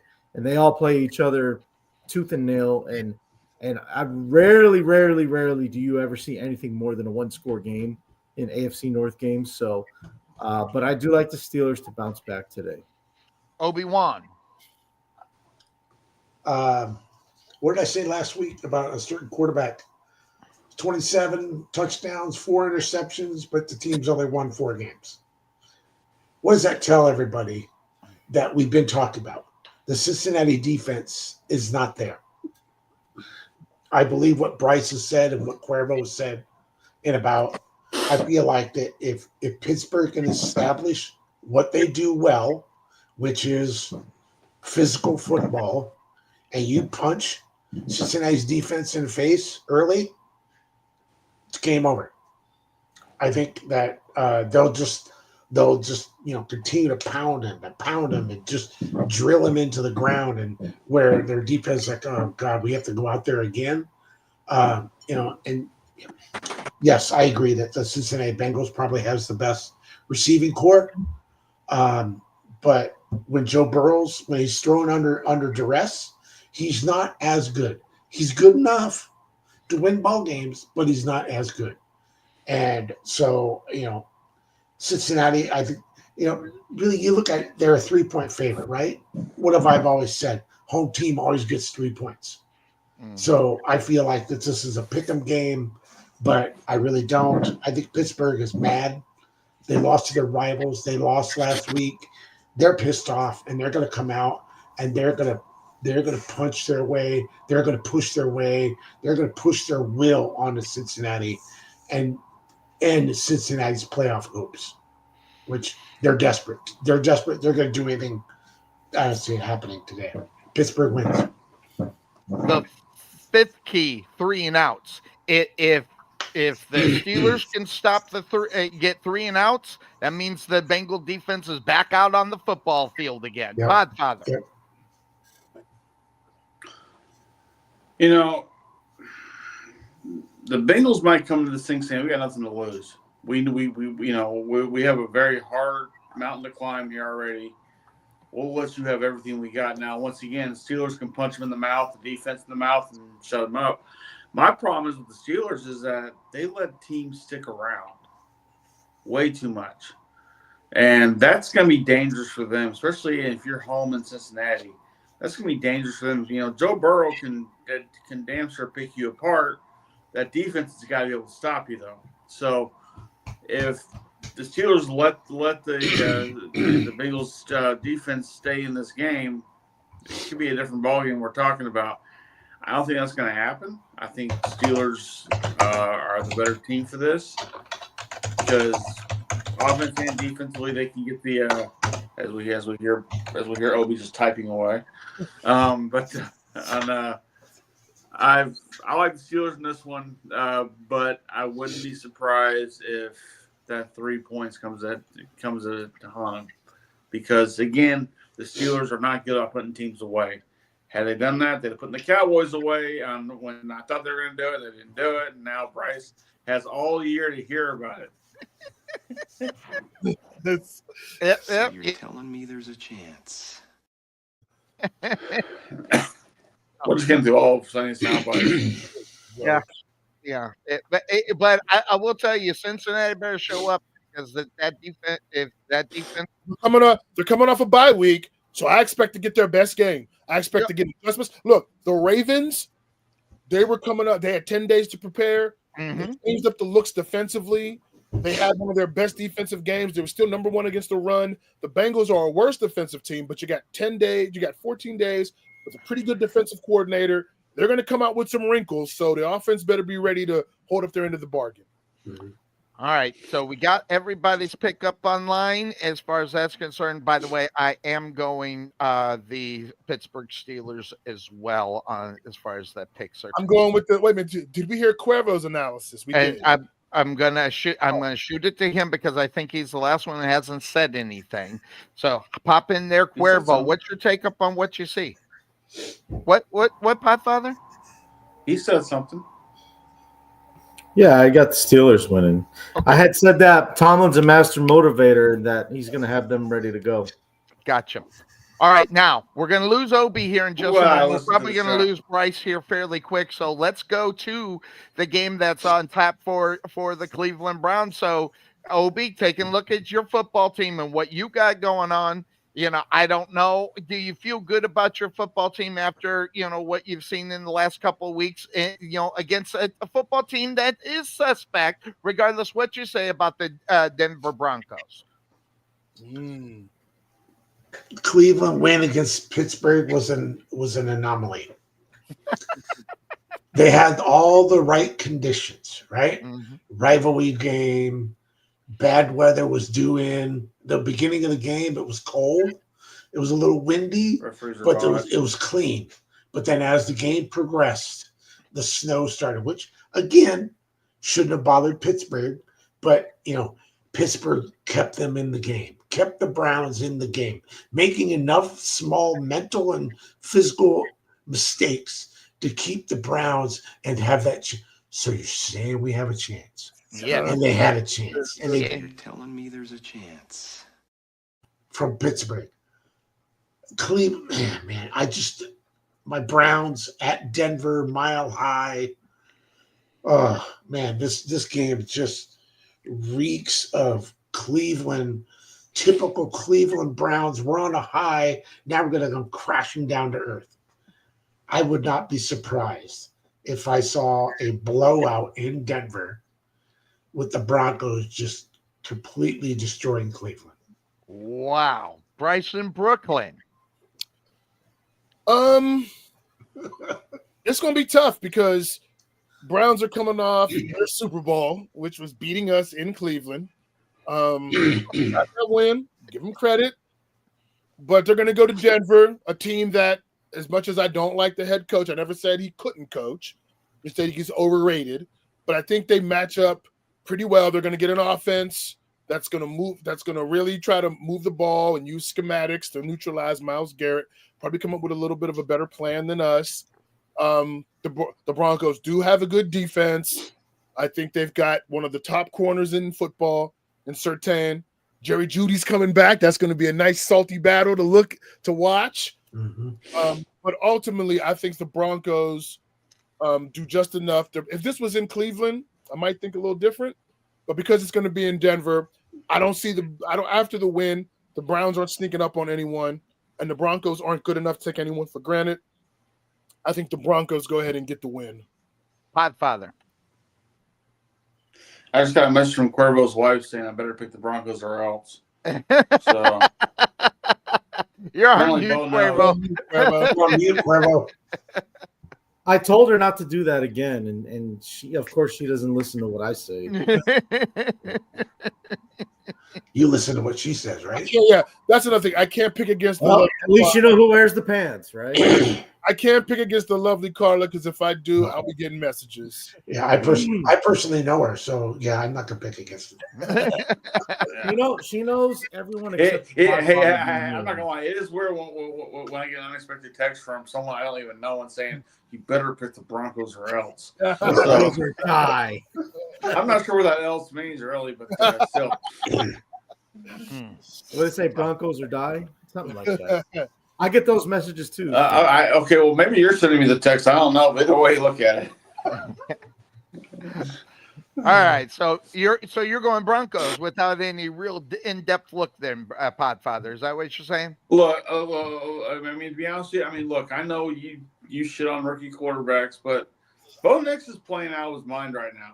He's playing well. For a rookie quarterback, he's playing out of his mind. He's playing well. So playing good. You gotta ride the hot hand. And let's face it, who's got a hotter hand right now, rookie quarterback wise, than him? All right. Cuervo. Yeah, look, I mean, I like what Denver's doing. I'm trying to get my wife to be on the Sean Payton note, but you better say the right thing. Pick against him. No. Pick against him. I want to see it. Yeah. I'm picking the Browns. Come on, do it. Oh, are you really seriously? Not. Are you seriously picking the Browns? No. Sorry, Obi. I mean, that's all right. You can't really make Obi's day. Come on. The Browns lately. Yeah. Even though they won the way they did. Listen, the only hope that I give Cleveland is that, I mean, look, it's Monday Night Football, it's ESPN. you just never know what Jameis Winston's going to say right before the game. They're going to go right to him. He's going to have some off the wall prayer or some off the wall motivational thing he's going to say on camera. And who knows, maybe Cleveland wins 45-17 or something. But that's what I'm looking forward to. I want to see what Jameis Winston says before the game. Yeah, there you go. Yeah, his motivational speech to try to get through this one. Yeah, I'll put it to you like this: the stuff that the Podfather's been waiting to hear from me, you're getting it from Jameis Winston. Okay? Yeah, yeah, very unlikely source. Yeah, way off, like left field. Wait, before Obi goes, Obi. Well, first and foremost, of course I got Pittsburgh. I think they're going to win the game. I didn't say that.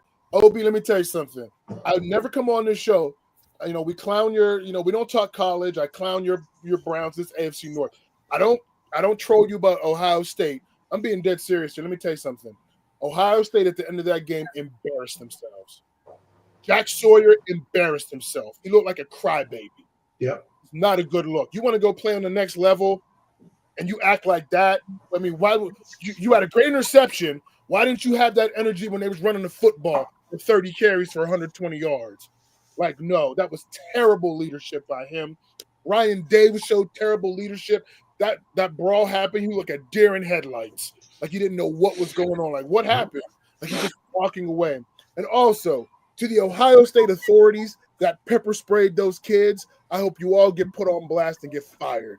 That was disgraceful that you pepper sprayed kids, got into a football brawl. You could have broken that up without doing that. I'm telling you now, and I'm saying this, and I hope it never happens, but I'm saying this. In the climate we're in a sporting event, it won't be too long before one of these people pulls a gun on one of these players. Yeah. Mark my words, it's going to happen. Yeah, I'm afraid that's going to happen. You pepper sprayed players, kids, because you were that afraid that it was going to get that out of hand. It wasn't that out of hand. It was a crazy scene.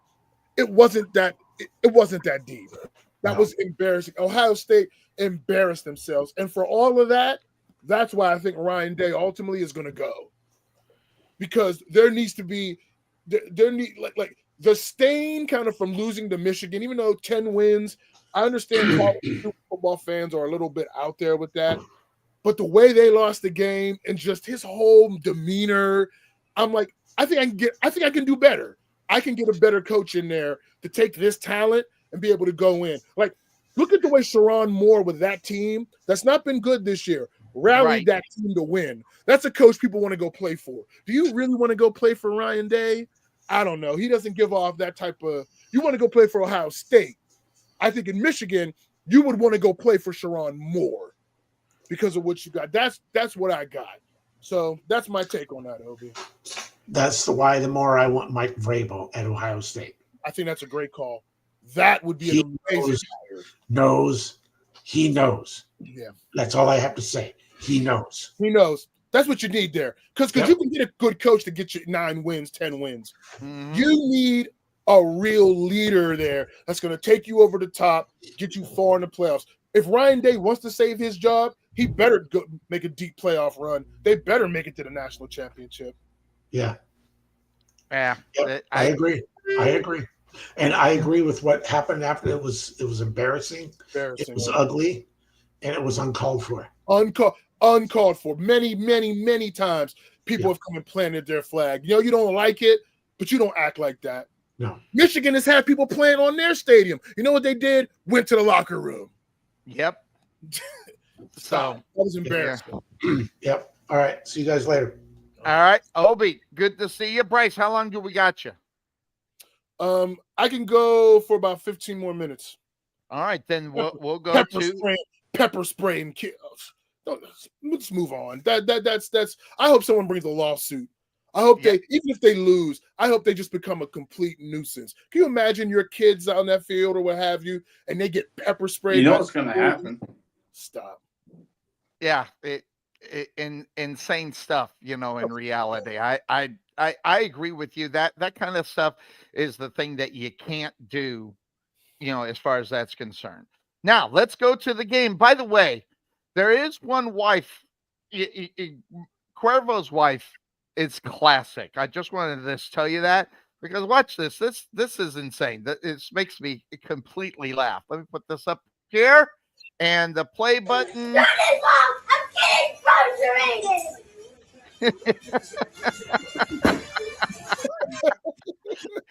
Now, Turn this off! I'm getting frustrated! all right. Cuervo, So you got kids? that's what Mrs. Cuervo says happens week in and week out at her home. So that being said, the Chicago Bears in action today, Cuervo. What is your take up on your Bear? Wait, no, no, sorry. They're playing again? You get I forgot they played on Thursday, so but I did want to at least give the wife a little bit of props of that. That's probably Those poor kids. They have to go to you for toys, and you can't remember when the Bears play. Really? Yeah.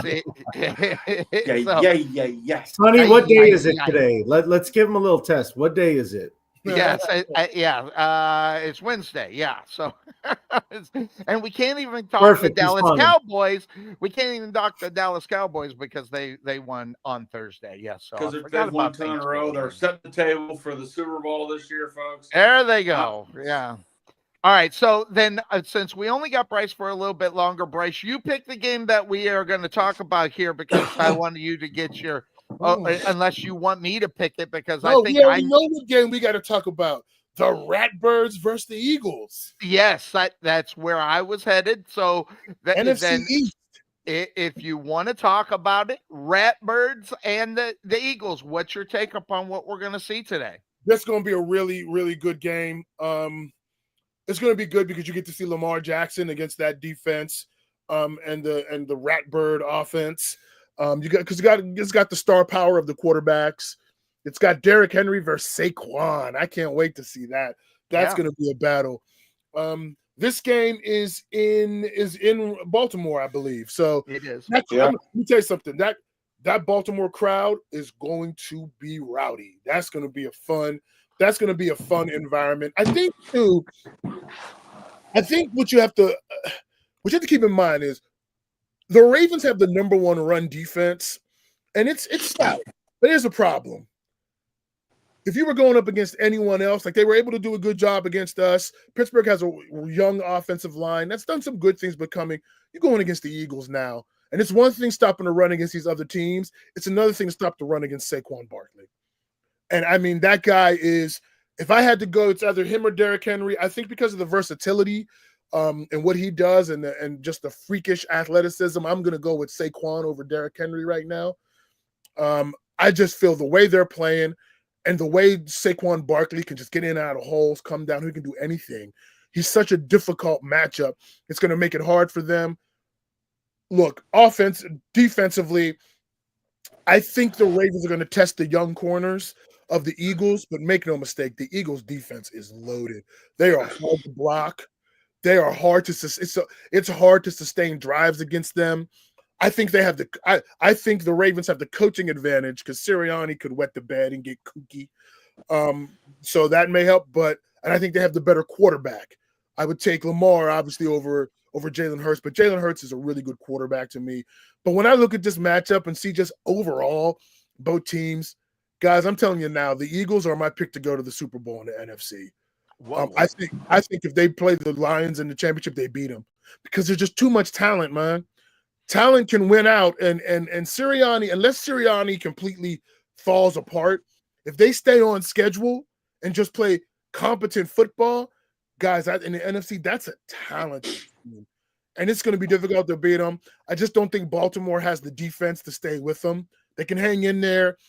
Lamar could possibly have a day, but the Eagles got a great defense, and that front seven is tough to run against. Derrick Henry is going to find it's not going to be easy. And I think the Eagles get out of this game with a win. Podfather.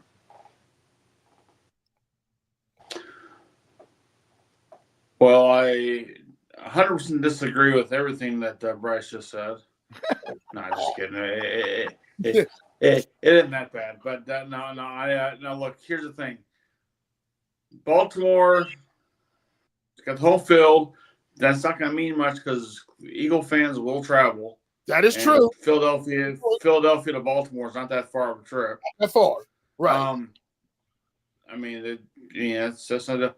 My thing is that my only deal between Barkley and Derrick Henry is what I've seen, and I've seen them play against Dallas. Whatever. I've never been impressed with Barkley. I know he's having a great year. I've never seen him have a great year with the Cowboys, as far against us. Now I've seen Derrick Henry light us up. Saw that this year. So, going on how I feel now, I think Lamar Jackson's a better quarterback than Jalen Hurts. I think the Eagles are still waiting for the axe to drop and then where their season falls off the rails, because it happened last year when they were damn near undefeated. They need this game. They need this game to win.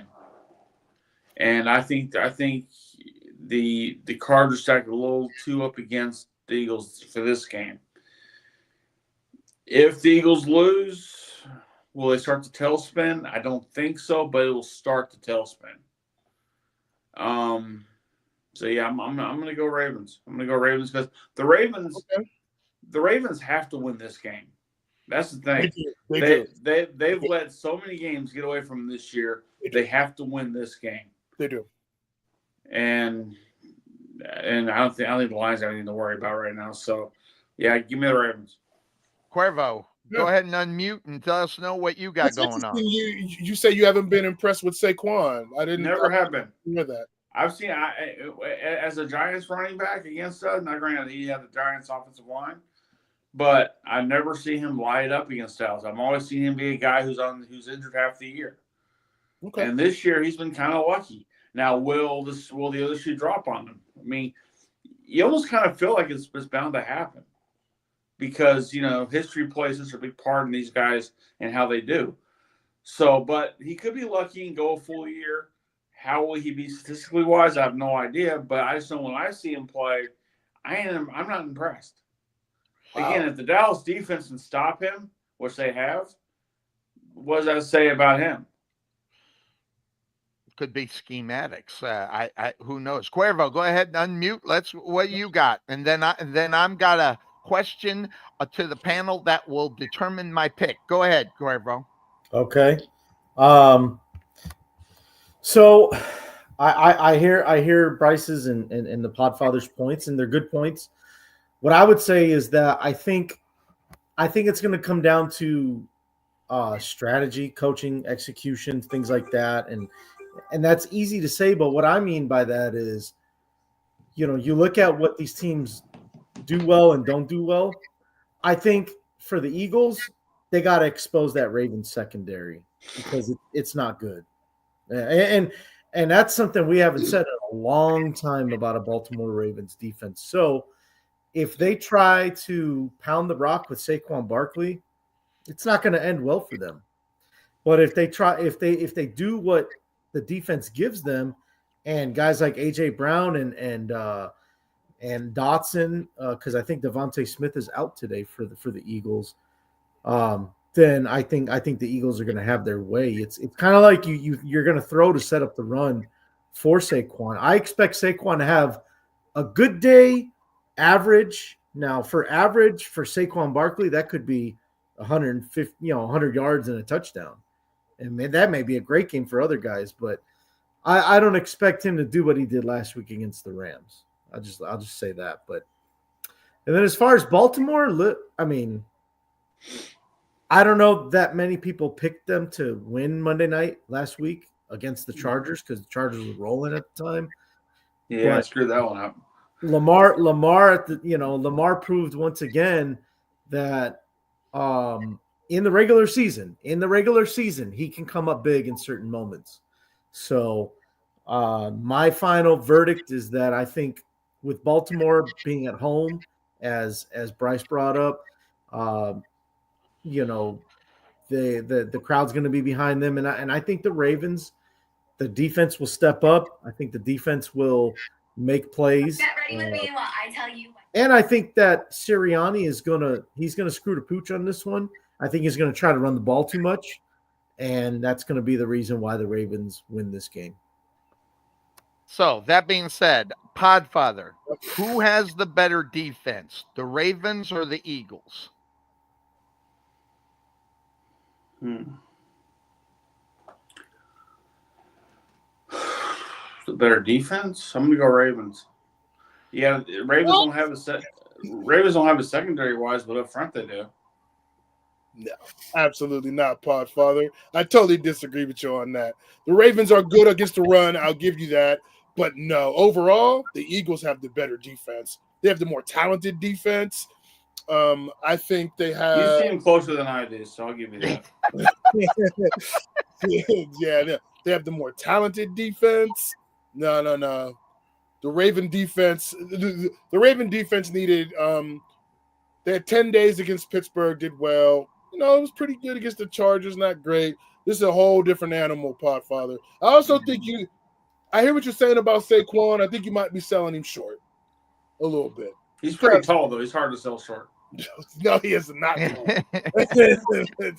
Cuervo, who's your take? Who's the better defense, the Ravens or the Eagles? I agree with Bryce. I think the Eagles' defense is better overall. The secondary was their weakness until they drafted Quinyon Mitchell and Cooper DeJean. They got better. So yeah, the Eagle defense is better overall. Here's what. I know. Here's what I'm going to just say. Okay, I think the offense, kind of like it don't matter no more. When you kind of vote for Trump, and then if someone in your family votes for Trump, and then the other one votes for Biden, it kind of equals itself out. They blank it out. I think the offenses are just about the same. This game's going to come down to defense, especially the defensive line. I don't expect that to happen as far as Henry having a good day. Lamar Jackson. Listen, this is a pressure game. Sometimes when Lamar Jackson gets in those pressure games, it seems like he gets disinterested, and I don't know why. That having been said, I just think the overall better football team, regardless home or away or whatever, is the Philadelphia Eagles. What bothers me is the number 7. They've won 7 in a row. They're going for 8 in a row. I hate the odds, but okay. That defensive line, I think, is where I'm going to stick. And that better defensive line is definitely the Eagles, without question. And that's where it's going to be. That's where the game's going to be won. It's going to be on the defensive line for the Eagles. Podfather, I think you're also selling the Eagles. I agree with Sonny on this one. You're selling picture that. You're selling the Eagles defensive line short. The Ravens offensive line, they've done some good things. It's an okay group. They're going to get really tested today. Well, hey, Bryce, look, I'll sell the Eagles short. You sell the Raptors short. I think we know where we all stand on this, okay? So I think we understand our dislikes on those particular teams. I get it, bro. I get it. Sometimes you got to hate a team.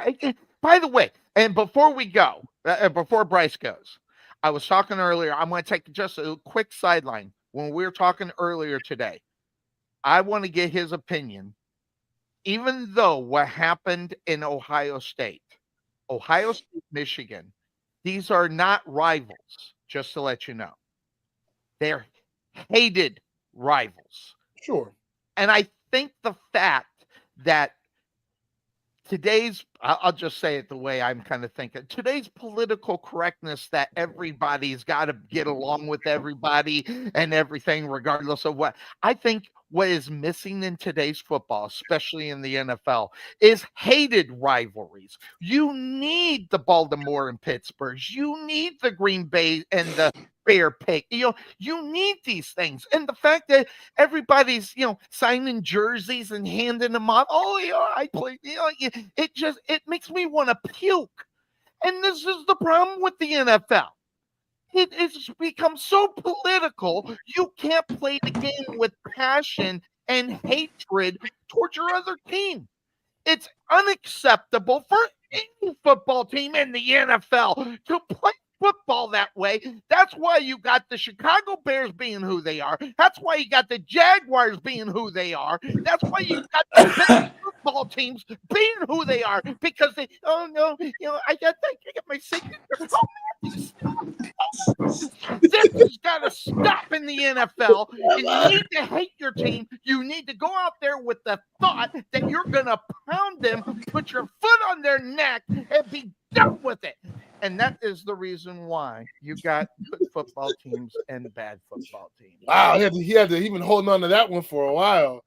I have been. I'm just so sick of it. Listen, Sonny, I agree with you. I cannot imagine Randy White and Joe Theismann switching jerseys with each other. I can never imagine that, but that was 40 years ago.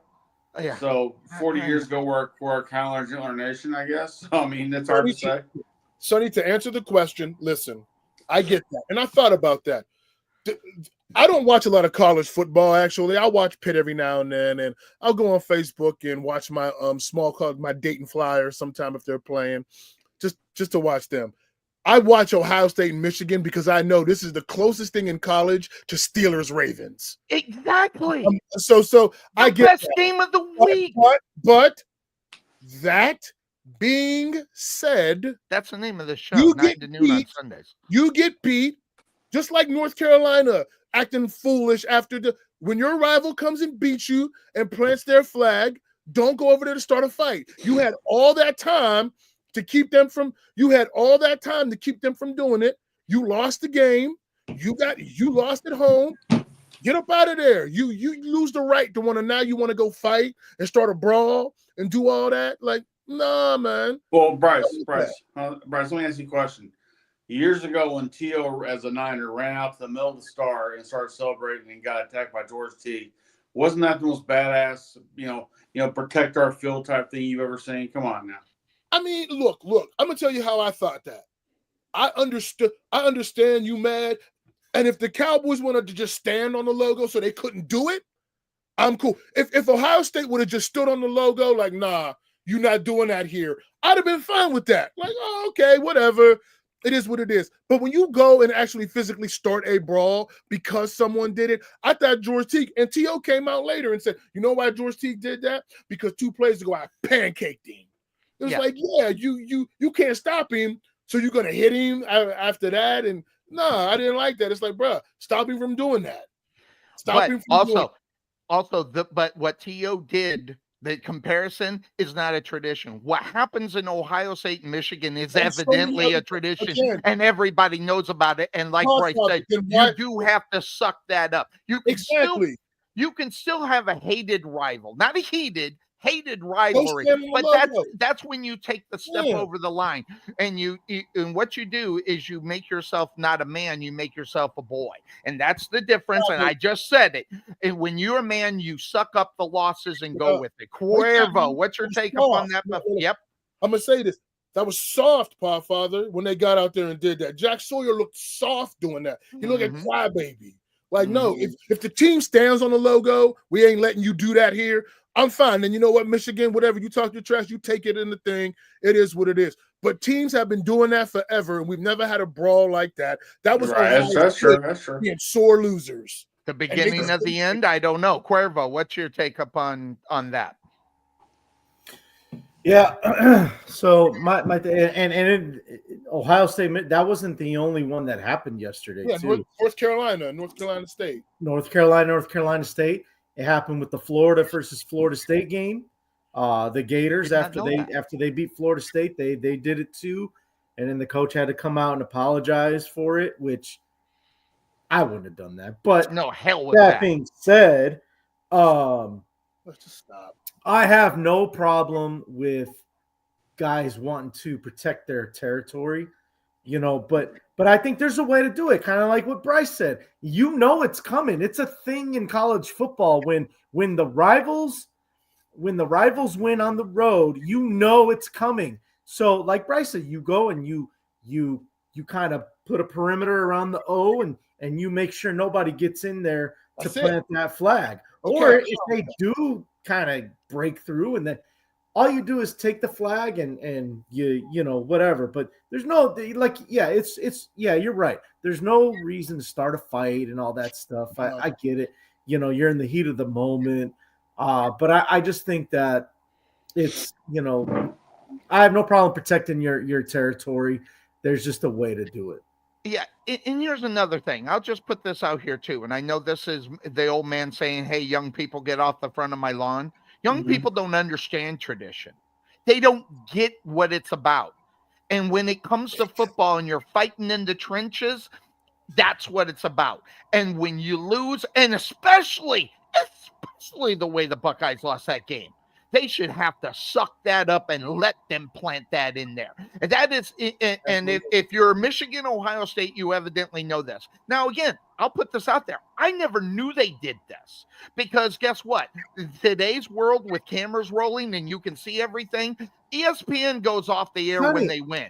We don't see this. Now we see it all the time now. So it's something that even a regular fan and of them, I didn't even know.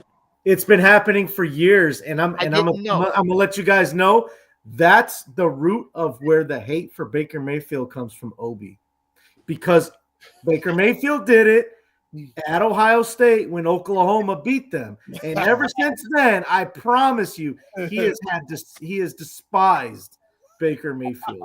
But you know what? I didn't hear anyone after Baker did that. I didn't hear classless. I didn't hear none of that. I didn't see no one from Ohio State go over there and have smoke with him because of that. Oh, believe me, down here in Texas, we heard the Texas fans going ape shit about that because there was an Oklahoma guy doing it back in the day. So, yeah, we down here. I mean, I know Sonny heard it. So, I mean, down here, the Texas OU thing was so big at the time that that anytime somebody from OU would do something like that, that would be deemed quote unquote classless or whatever. It got blown to the upteenth degree. So I get it. Again, look, it's an ESPN moment, I mean, that's what it is. Look, nobody would have known anything about the players taking a knee during the national anthem because they never air the national anthem. Exactly. They never air the national anthem unless it's a very special game, like the Super Bowl or the Thanksgiving game or whatever, right? Right. But now, because a player will take a knee, now they're going to show that. That's the cameras on that. I mean, I always sit there and go, "Why are you blaming the players? Blame the networks for showing this stuff." The NFL the network didn't show it. That was the point, as far as Ohio, Michigan, they didn't show. Yeah, but see, here's the thing, though. The NFL shot itself in its own foot by having the ESPNs of the world sit there and go, "Hey, we're going to film you guys doing this," and the NFL could have had enough power to say, "Hey, do us a favor. That's kind of bearing our league right now. Do you not mind not just showing that? Otherwise we can just pull our shit off ESPN." I got news for you. The NFL has full control over what's going on those, the things like that, those shows. What Hard Knocks? They're full control, and they'll say that's not going in there, that's not going in there, and that's the reason why I don't watch it because I know it's not real. Bryce, go ahead before you got to get out of here. Texas, Oklahoma, that's fine. I'm not. You're down in the Texas media. You hear a bunch of that stuff.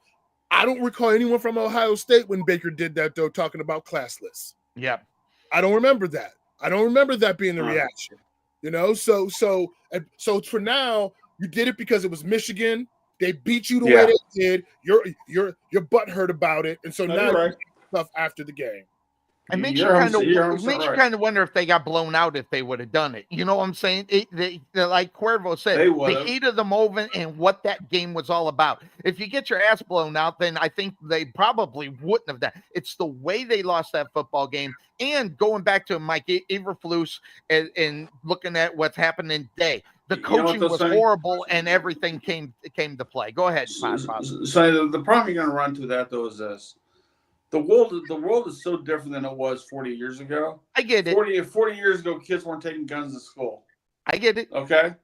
I get it. 40 years ago, like I said, get off my lawn. I mean, the gang affiliations wasn't nearly as nuts as it is now, right? I get it. So, and the thing is, everything is so tribal now to where, if you disrespect our team, we're going to defend that team's honor no matter what. And that's become based off video games and everything else that people watch. People just say, just hit the 3-star button, we're fine. That ain't how life works. And so they go out there, they get in trouble, they end up in jail or whatever else, and then they got to plead insanity. Yep. So it's a different world than it was 40 years ago, and that's why the hate that we want as sports fans doesn't really work because, again, pro wrestling has a lot to do with this.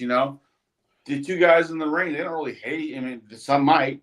They don't really hate each other. You know, they put together a good show. Yeah. You know, will this thing draw a rating? Right. Kind of thing. That's what sports is like. Look, LeBron James and I'm sorry, on Kobe Bryant. You know, wasn't a big fan of his as when he was a Laker, but man, I got a lot of respect for him for when Dirk did his thing for him, and for him to come out there and just be like, man, I love Dirk to death. I love that guy. I mean, he knows what that guy's gone through, and you know what? You got to have that mutual respect. That's the thing. Yeah. Sports is all about mutual respect. We might hate the colors, but because again, that guy wearing those colors could wear our colors next year. Right. In pros, absolutely. And one more thing before I go college, that can happen too. That can happen too.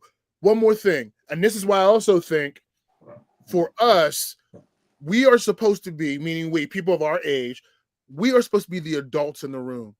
When you get adults, leaders, police on the field pepper spraying people on a football brawl, that is an embarrassment to the Ohio State program and the school. Yep.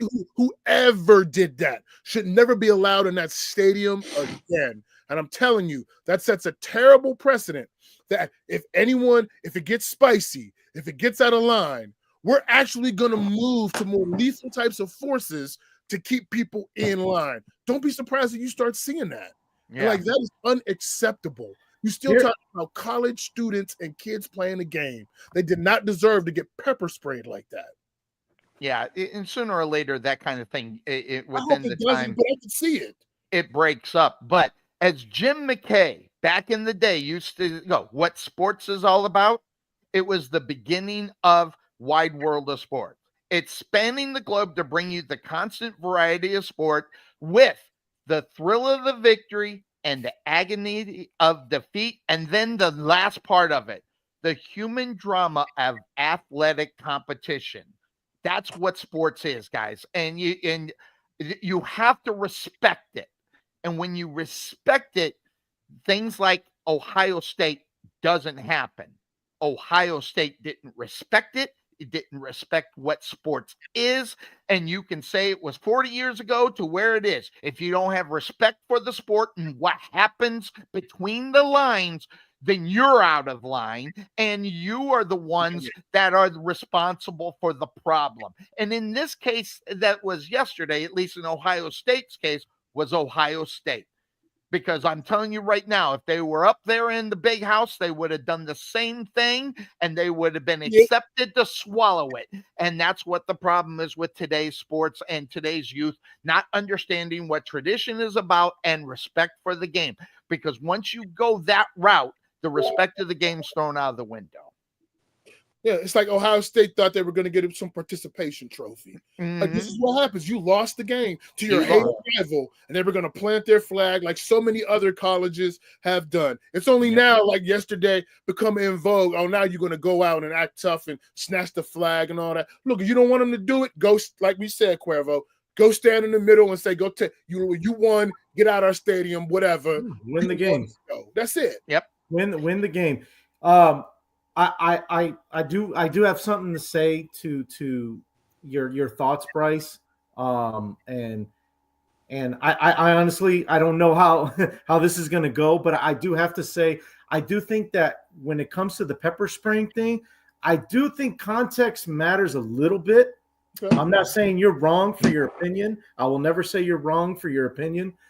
What I would say, though, is that I would ask the question, why did those kids get pepper sprayed? And when Sonny talked about respect for the game, you also have to have respect for authority. So there's a question of, were those kids being told, hey, back up or whatever? So I think context matters in this situation, where we got to go back and watch. Were they being asked to move? Were they being asked to back up? Were they being asked to leave the field? Were they being asked? And they were saying F you to the authority. Okay, fine. You want to tell me F you? Now I'm going to have to use some sort of use of force.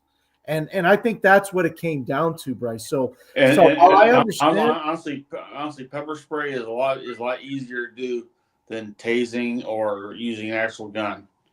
So right, and that's what I'm saying, Broadfather, is that the use of force that they had. I mean, look, there's levels to it, and so it goes from pepper spray, like you said, to tasing, to a baton, to if they see somebody with a weapon on the field, well, they're going to have to do what they got to do. But I think yeah, you don't want to see that happen where kids get pepper spray. But we got to peel the onion back a little bit and ask ourselves what happened. Why did it get to that point where somebody had to get pepper sprayed? I will share one little quick story about what I actually do. I was at work one night and I was on a task with doing one thing, and I saw these two couples, man and woman, both couples, starting to fight each other. Four people, right? So I stop what I'm doing. I go over there. I see y'all need to break up. I go in between the four of them. I was told I could have tased them. I only have 2 cartridges. I can only tase 2 of them. So who do I tase, right? So I got in between the 4 of them and broke it up. And I remember telling my boss that. My boss looked all, so he got all, oh my God, I wouldn't have done that. I'm like, well, you're too chicken shit. You can't do shit like that. I mean, I had the ladies were throwing their punch. One lady. I'm sure you said that to him too. Huh? He probably did. Sure you said that to him too. And I said, well, I've heard the stories he did. One lady was throwing punches. She threw and hit me in the head, and she broke her finger doing it. And and I'm like, you all right? It's like, you broke my finger. I'm like, you hit me. Stupid. So but like, a situation like that when two are actually fighting, when I don't know if I can tase a woman. I don't know what the policy is on tasing a woman. How's that looked upon as far as where I'm at? And if I tase the men adults, both bitches are gonna be coming at me. So like, what do? So I was like, look, you don't know what you have to do until you're there. Yeah. Okay. And one situation, like in my situation, because like I've been in battle royals, I've dealt with guys on the outside. Y'all see the video of what I used to do back in the day. I can throw if I have to, but the thing is though is that when you're in that situation as someone who's trying to keep the peace, that is such a hard fine line to do. What is if you like Cuervo said, if you say no, please stop what you're doing, and the guy turns around and says, "F you, I'm doing what I want to do. You ain't got shit on me." What can you do? Again, it sucks that it has to take a national thing like this for it to actually happen. But sometimes it's how you learn from it. That's the bad thing about it. So I'm not going to defend what they did. But at the same time, I wasn't there to see what was actually happening. I'm gonna so I want to respond. So I understand that, but I want to zoom in on your story, Podfather, because I do think you talk about what's going on around it and the responsibility. As the person there in leadership, you actually just said, I've never tased women. I could have tased these people, yet you chose a certain level of restraint based on your position, based on how you felt you were, to say, I can go ahead and I'm going to deal with this. And all I'm saying, Cuervo, is in that situation, even though there's a lot of football players, you're at a college football game, there are other authorities, there are coaches, there are all of these things that before you even get to the point of pepper spraying, you have all of these things that are still in your favor, even though the players are jacked up or what have you. It's like, are you that afraid that you think something is going to go down crazy that you can't stop? It's not like there were 60,000 people that just rushed the field. There was none of that. It was a brawl that was happening. We've seen happen before in football. It's not to the point where people are just bringing all these weapons or everyone is just doing this. It was there. And it's like, you mean to tell me you're the leader, you're trained, you got all this. You can't discern and understand what is going on right there in that situation to not escalate it to that. It's not like you're just you with all these people. You got these coaches, you got coaches trying to get people to go back. Yeah, it got really intense. But for it to get to this point, Cuervo, and all that, for them to start pepper spraying people, it just sets a very, very bad precedent that we are so afraid that if we got to, we'll do this and be justified. At a sporting event, I'm not like, okay, James, it wasn't the malice at the palace. And they didn't even get pepper sprayed. And so I'm just like, that sets a bad precedent, particularly with kids. Like, think about this. These were the ones that were responsible for were athletes. It wasn't the guys that were coming from the stands. These were the athletes. Okay, and that's a total different perspective as well. Man, that's a bad precedent, man. So you're going to go after the athlete first, more so than everybody else that comes and gets involved outside of the athletes. I think that, like you said, sets a bad precedent on the future of what will end up happening. And we're not going to be able to see the crowd, get on the field anymore. It's going to start that, which takes away from the game as well, because everybody can't understand what that's all about. And but you know what though? I mean, again, those fans who are coming on the field, who knows what they have in their pockets? That's true too. But so this is another they've been rushing the field for the last 50 years. Okay. Cuervo, this is why you have to really I understand your logic, but you really have to interrogate it, because we've seen in sports fans rush the field. So if one of these leaders, police, whatever, just feel threatened, is that what we do? We're just gonna go, hey, back up. No, they're just keep running. We're gonna start pepper spraying kids. Like what?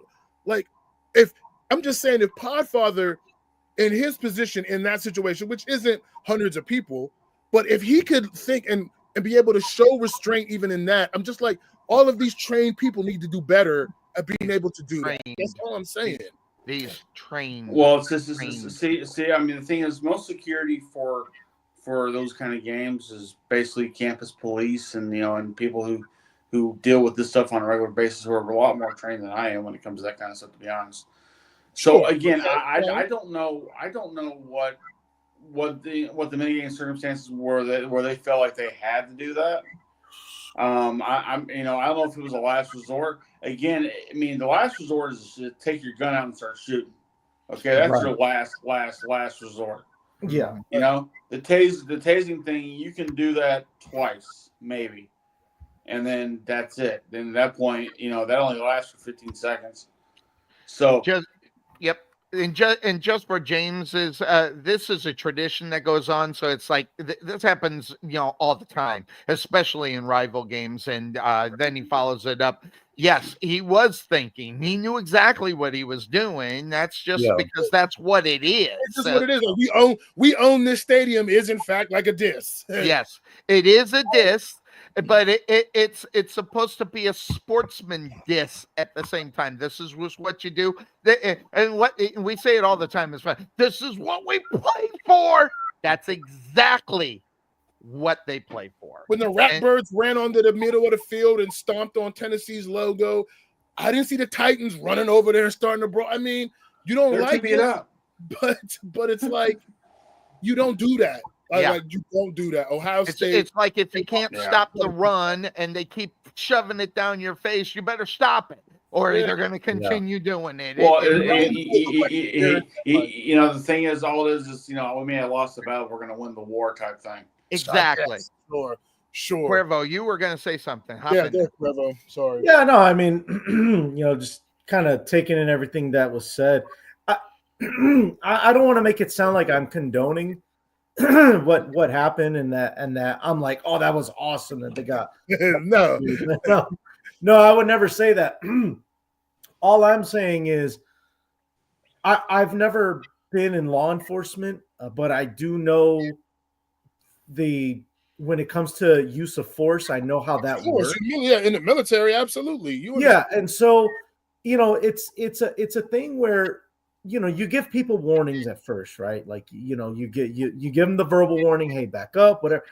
All I'm saying is, I wonder if it got to the point where the verbal commands just wasn't working. And you're like, okay, look, if you're not going to back up, I'm asking you to back up. If you're not going to do it, then I'm going to have to take it to a next step. And for them, I guess the next step was to spray them in the face. It looks bad. It sounds bad. But I also think at the same time that,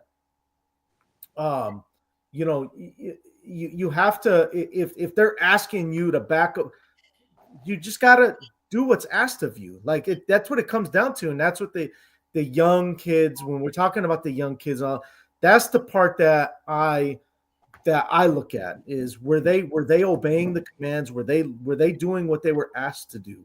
It wasn't like they ran to the field and they just started spraying people right away without any type of that's true. any type of like verbal, warnings or whatever. At least we think that's true for those for the particular people that did it. We don't know that though. We don't know if they. That's why I'm saying context matters in this situation, Bryce. Okay. And I'm not saying you're wrong. I'm not saying nobody's right or wrong. This is all just opinion, right? Well, first of all, Carl is always right. We know this, okay? Look, that's a whole nother conversation. But no, the other part was, Bryce mentioned, having the coaches in there to try and separate everybody. I agree with that. I 100%. But I'm gonna tell you what I saw. I don't know if you guys noticed it at the end of the game. I know exactly where you're going. Ryan Day was off to the side watching all this happen. It's such a bad Are you look. effing kidding me? It's such a bad look, dude. That was a bad look for Ryan Day. He's just standing there watching everything happen. It's like as a true head coach would be in the middle, like what Podfather did, getting in the middle of that. Him and Sherrod Moore, I don't know how to say it. Those two should be the first ones right there in the middle saying, hey, back off, guys. And I saw them. Yeah, he was, and the Michigan coaches were. Ryan Day, he's caught on camera like what happened. He's completely detached. And I'm like, what is going on? And that's the reason why reason why Obi wants him gone. That's the reason why Obi wants him gone. Yeah. He doesn't have a full understanding of what's going on. So no, this is great conversation, guys. Love it, and I will be cutting this one. I'll put that one up a little bit later, because I thought this was great. So thanks, Bryce, as usual. And before you go, and I want you guys, all three of you, to know that sometimes, as men, we don't let our problems of life out in the air.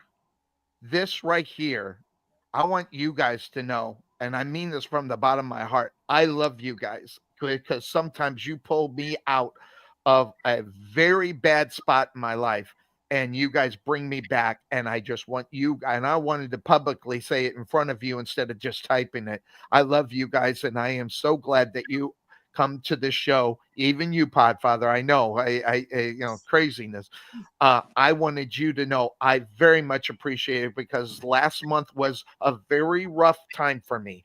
And I just wanted you to know I appreciate you for taking the time to come out here, and you pulled me out of a funk that I wasn't sure I was going to be able to get out. So I just wanted you to know that. Well, you know what?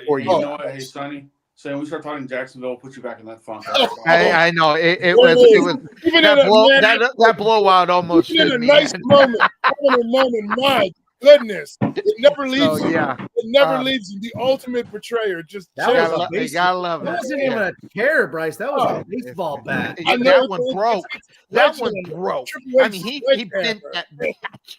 Golly, Bryce, always good to see you. Thank you so much. Man. You know we love you, bro.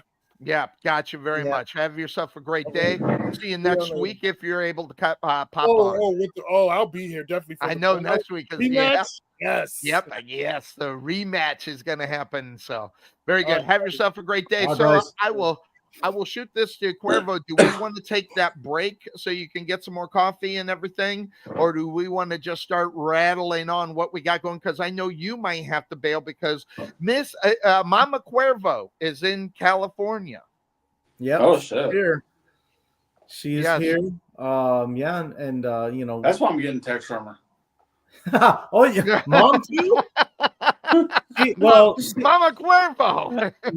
listen. Her team, there wasn't much convincing. We all knew Green Bay was going to win that game. Yeah, there you go. So yeah, get to Miami. So do you want to take that quick break, or you want to pound through these games and go? Yeah. I mean, I'll do a couple more minutes, Sonny. I'm probably just going to head out. Yeah, and by the way, James, thanks for hopping in. Always subscribe. I'm really not good at subscribe. If people join me, they join me. If they don't, they don't. Be sure you hit that like and subscribe button. I know. Where's it at? So yeah, do all that stuff. So all right. So then, since you only got a few moments, why don't you pick the next game that we talk about? So we talk about something that that really interests you, if there is one out there, or if we should just roll through. I know the other game that I think is good to talk about, but you go your route. Yeah, let me look through the schedule. By the way, guys, I have a friend named Heather who's watching this show right now, and this is what she has been saying. She's like, Bryce keeps calling them kids; they're young adults. I agree with Cuervo, and then me, you're such a smartass. And she left me out. That means she loves me. Well, no. She meant something to you too. Also, Sonny has lost his mind. He needs to get Sonny his reminds me beard. of my uncle. Listen, when you get when someone calls you a smartass, it's always being better than being called a dumbass. Yeah, exactly. It's Facts. love is what it is. All right, what's the game up there, Cuervo? All right, let's go. I know what game you're thinking, Sonny, but I you know what? Let's just do it. Buffalo, San Francisco. That's the one I was. That was the one. You know, there's a lot of injuries. I don't know. Do we get the quarterback for the San Francisco 49ers today? Yes. Yeah, I heard that he was improbable to start. Did we get the stadium though? It's full of snow. That's going to be half of it. By the way, just one thing. You say Devontae Smith was out. He's actually questionable, which usually means they play. Kyle Van Noy for the Baltimore Ravens is doubtful, which means he's probably not going to play. Just some of the key injuries that we're trying. But Darius Slay for the Eagles is out. Johnny Wilson is out. Just throw those up there. I forgot I had that all set, but as far as that game was concerned. Now, all right, so, if they are able to get all the snow out of the stadium, this one, I like the game, but, I hate California teams going into place where it's 12 degrees or something, whatever it is. I hate this game because this is a great setup for I think, which could be an upset. And I probably would, if this game is completely where there's no weather problems, I'm still all over Buffalo. So I'll do this, Cuervo. What's your take up on what you're seeing as the 49ers go cross country to go play in Buffalo? You're on mute, my friend. Thank you. Yeah, the biggest thing is obviously them traveling cross country. The good thing is it's a later game, so it may not play as much of a factor. But what does play a factor is the health. It gets colder at night, though. It does get colder at night. But the other big thing is how many injuries that the 49ers still have. I mean, oh my God, Nick Bosa is going to be out. I think that Debo's still out. I'll get that for you. Yeah, Brock Purdy is barely. I mean, he's like limping into this. Kittle might be out. Yeah, Kittle might be out. So it's like, man, Niners are in a tough spot because you want to find games that you can rest guys up. You look at the schedule and all right, but they can't really afford to lose any games anymore. I mean, what are they, 5-6 now? So, exactly. they can't. They've got to pretty much win out just to get in. Maybe lose one game, but they're in a tough spot, guys. So, Buffalo on the other hand, they're fairly healthy. They got the deck stacked against them right now so heavily. It's not even funny. It's really tough for them. I think the Niners they're in danger of missing the playoffs, which is crazy because you go from Super Bowl to not making the playoffs. Look, it happens. But you know how we always talk about hangover, guys? I don't think that this is definitely not the same situation like the Falcons in the past and like the Seahawks after they lost to the Patriots. So this is a different vibe. It's just a health thing. So I like Buffalo to win. I think that obviously the weather is going to play a factor, and I don't think Purdy's 100%. They're going to throw him out there because they need to win this game, but I don't think it's going to end well. Buffalo's on a 6-game winning streak right now going into this, and the 49ers have lost 2 in a row. They're 5-6. But here's the thing in reality, and you don't want to lose games, don't get me wrong, but they're only 1 game behind in reality. So you kind of look at where they are. Taking the loss here is not a great idea in reality, but at the same time, you got to ask, how much does this hurt? Well, we're in week 13, okay? So we got 18 weeks in this season, so there's only 5 more games after. They got to make sure they get there. However, as James says, anything can happen in foul weather, and he is absolutely right. I just don't think the fact that, just listen to this. San Francisco, Lennar, he's out. Jackson, he's out. Bosa, he's out. Elliott, Banks, as well as Trent Williams, out. Purdy, questionable, as well as the wide receiver Conley, questionable. There's 2 guys out for Buffalo. Okay, Kincaid, the tight end, and then the offensive tackle Doyle. We got a questionable with Coleman. I'm just picking this game on health, because if they were coming in this strong, healthy, ready to go, I'd say yes. But what I worry about as far as San Francisco is concerned, the cold weather game hurts quarterbacks if they get injured more so than anybody else. I believe this. I don't know why, but I am all over Buffalo. Podfather, you on Buffalo in this one? Yeah, like y'all said, West Coast team coming to the Northeast. Why, you can cry all that all you want, but that's just how the schedule is. And the fact that it's in December when they are packed in snow. How many times San Francisco playing snow games, whereas Buffalo lives for this shit.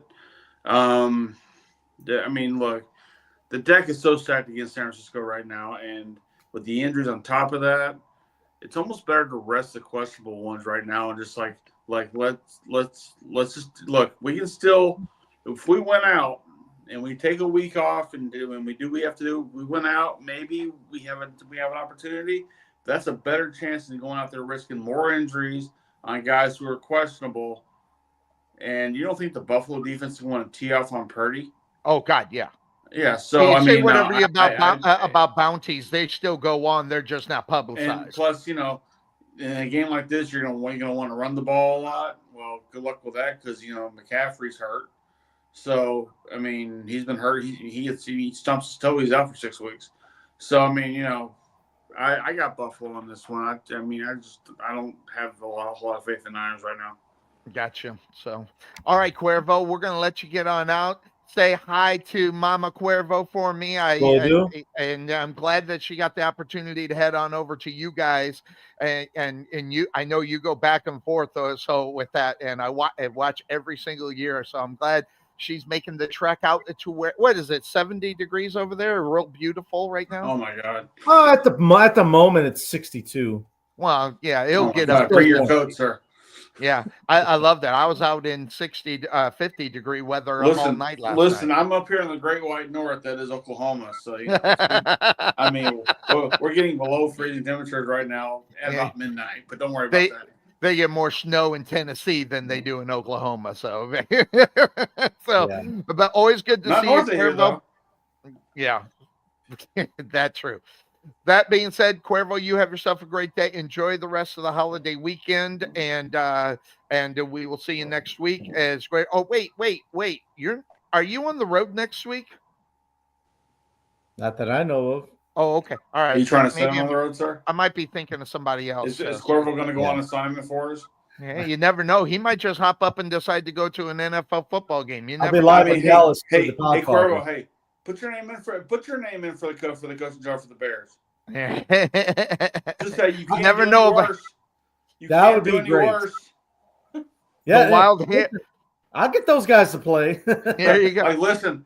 I have a perfect record. I've not lost a game. I haven't won one either, but I haven't lost one yet. So you picked you picked the Cowboys to win. They lost one time. So yes. Let's pick them. That's different. I got it. Undefeated in coaching. If that's the case, the Bears should hire me. I am the champion from last year. There you go. Go ahead and apply then. I don't live in Chicago. Huh? I don't live in that cold ass state. No. Yeah, I don't blame you. Yeah, I don't blame you. I got joint. My joints hurt right now. If I go outside and it's like anywhere near below freezing, my ankle starts to lock up, and I don't want to deal with that crap. Well, then go.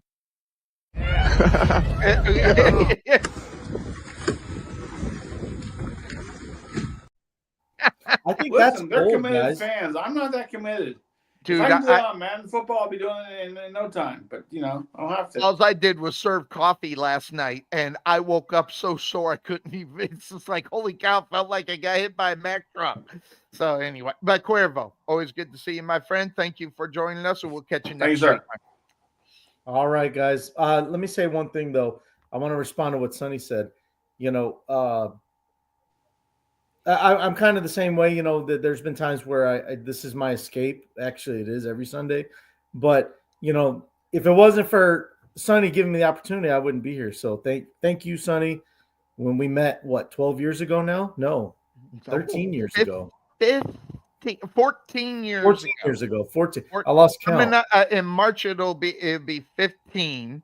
But we've been on the air for 16, and I only met him once. Obi hasn't been part of the shows. Met him as many times as I have. That's true. Thank goodness for the video and us doing what we did over on Block Talk Radio, and I do very much appreciate it. I love you very much. Well, I can imagine doing Block Talk Radio, and I can't even what I'm going to say. Podfather, I love you too. I cannot believe I just said should. that. I mean, thank you. My love for everybody on the show, man. But much love, I just wanted to say thank you to Sonny for the opportunity. Anytime. By the way, did you get the Couch Potato Sports Show? I do have the patches. Yeah, you need to get that on a shirt so I can see. If I didn't like this one so much, I would put it on it. But I like. I was gonna wear mine. It's cold in this house, so I know. I sent you 2 of them. I got 3 of them. 3 of them? Yeah. Man, I was genius. Yeah, I got like 2 or 3. Well, no, you got 2 with the patches and 1 without. Right. I like the one without. By the way, I wore that same shirt yesterday, just to let you know. I got 4 of them, so that's why I sent it to you. All right, my man. All right, Sonny. Be good. Get some more coffee, and then we're going to continue on here on the Couch Potato Sports Show. All righty, guys. Sure, I got stuff to do. Yeah, make sure you hit the save button on your picks. Well, I forgot the Friday game. I missed the Friday game. I saw that. So, yep. All right, my man. I got the rest of them already picked. All right, cool. All right, and we're going to hop into those. Podfather and we're going to check this out, and we're going to roll through the rest of them. Yeah, let's roll through these. I got a place to go. Let's go. You got to go to work, don't you? No, not today. I it's my holiday off, so there you go. I got things to do and all that stuff, so You're so full of it. But anyway, Minnesota's at home taking on the Arizona Cardinals, one of the sneakiest teams in the NFL right now. You can say whatever you want about them.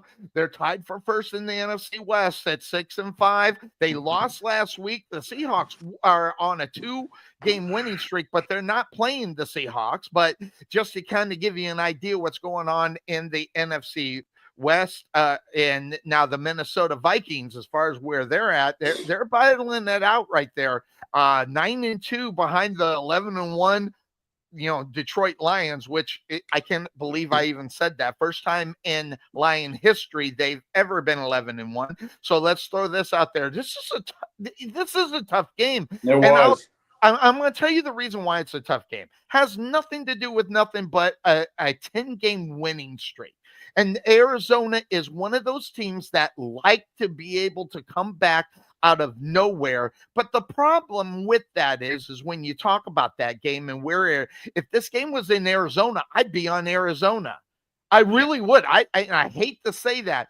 Arizona fans can come out, and especially if they're winning, they're fair weather fans. You say whatever you want. I lived in Arizona for over 20 years. I know they're fair weather fans.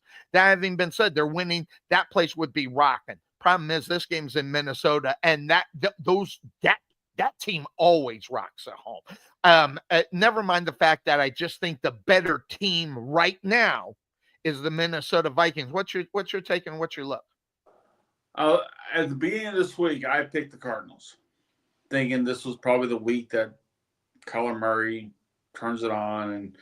But then I kept thinking about it as the week went by. I made a change in my picks. I'm probably not paid for it, knowing me. Mm-hmm. I changed my pick back to Minnesota only because, yes, they are playing Minnesota in Minnesota. And Minnesota's playing to stay relevant right now. Yes. Relevant in a very, very tough division. Let's face it, the Bears are out of it. The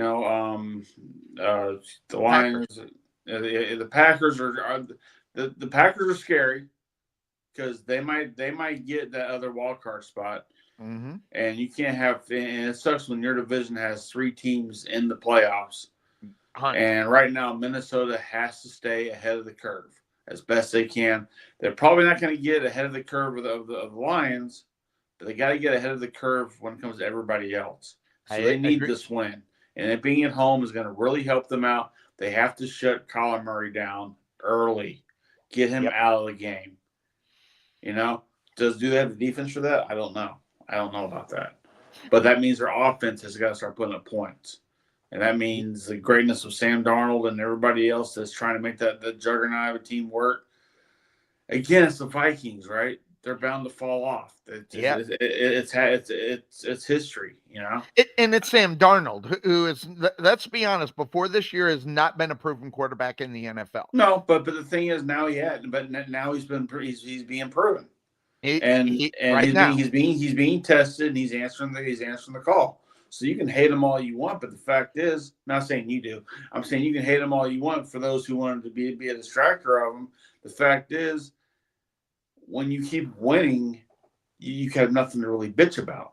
Right. I mean, you can Stephen A. Smith this all you want to and have your own 2 cents and make yourself the only one who's relevant. But at the end of the day, that team wasn't going to start him this year. Yep. And they had to. So look where they're at. Now, with J.J. McCarthy, where would they have been? Probably not where they're at now. Probably not. Because the experience of Sam Darnold watching the game, whether it's on the field, on the sideline, wherever he was watching, he picked up how this game works. He knows the speed of the game. He's been beat up enough. He knows how this shit works. So give me Minnesota. And there's something to be said of knowing how to win in the NFL. Okay, listen, you can be the best team on paper, but if you can't put it together out on the football field and know how to win on a consistent basis, then say whatever you want about Minnesota. They've always at least been in, maybe the grasp of maybe making the playoffs. And here again, it's no different. That's exactly where they're at, in the grasp of maybe making the playoffs. But think about this. The Lions won 10 in a row. The Vikings won 4 in a row. The Packers have won 3 in a row. And Cuervo's team should have been on a winning streak, and they're not. They've lost 6 in a row. 3 of the 4 teams are playing Every well. team is streaky. Exactly. You get your streaks going, and you keep – and listen, I'm not saying the NFC North is the AFC North, but it's the battle division. That's what I call the black and blue battle division is the NFC North. These guys go at it each and every week. And that also being said, think about where the Bears have been. They've been in every single one of these games in the last 6 weeks. Okay. And they've lost them all. Yeah. Because they don't know how to win with their personnel and with their coaching. So they're going to try to put that together. And just think about what this division could be next year. And then, by the way, just go up on that. You have a new quarterback that has been picked up by the Minnesota Vikings that got his ass booted right on out of New York for the Giants. Daniel Jones is there. And then if you're J.J. McCarthy, you're asking your question, where am I on this football team? And that hurts because he was the slated guy to start this year. Well, think of it this way: they picked him up for what, $375,000? Yeah, nothing. Yeah, in the NFL standards, contract. Nothing. I mean, the Giants are paying the rest of the freight. So I mean, that's just how that is. I mean, look, if you're J.J. McCarthy, you're sitting there going, "Well, this kind of sucks," but at the same time, Daniel Jones isn't signed to be with the Vikings after this year. Yeah, yes, that is true. That having been said, and listen, don't get me wrong. When I say what I'm about ready to say, Daniel Jones will be the top 5 backup quarterback in the NFL. Usually, and that's based upon experience for the last 4 years being a starter. Now, granted, they didn't get a lot of wins, but once you're out of the game, look at Sam Darnold. Once you're out of the game and maybe you get an opportunity to flow with a team that knows how to win. Unfortunately, he wasn't on one of those football teams. Mark that. Not last year, but the year before, when Brian Dable went in, he was able to get across what he needed to get across, and they were somewhat successful. I don't know why all of a sudden he turned his back up against him, or they're not getting along, or why that's not working. And the league figured him out. Yeah, or that. And you defensive coordinators, you give defensive coordinators an opportunity to figure out what your defaults are as a quarterback. They will prey on it all year long, especially after week 6 of the NFL. They know who you are, and that's just the way it works out. But in this game, I'm going Minnesota. They're the better football team. It wouldn't surprise me if they blow them out. In reality, as far as the matchups are concerned and what is going on, I just don't see a lot as far as many, Arizona, if they don't get out of the gate, they're done for.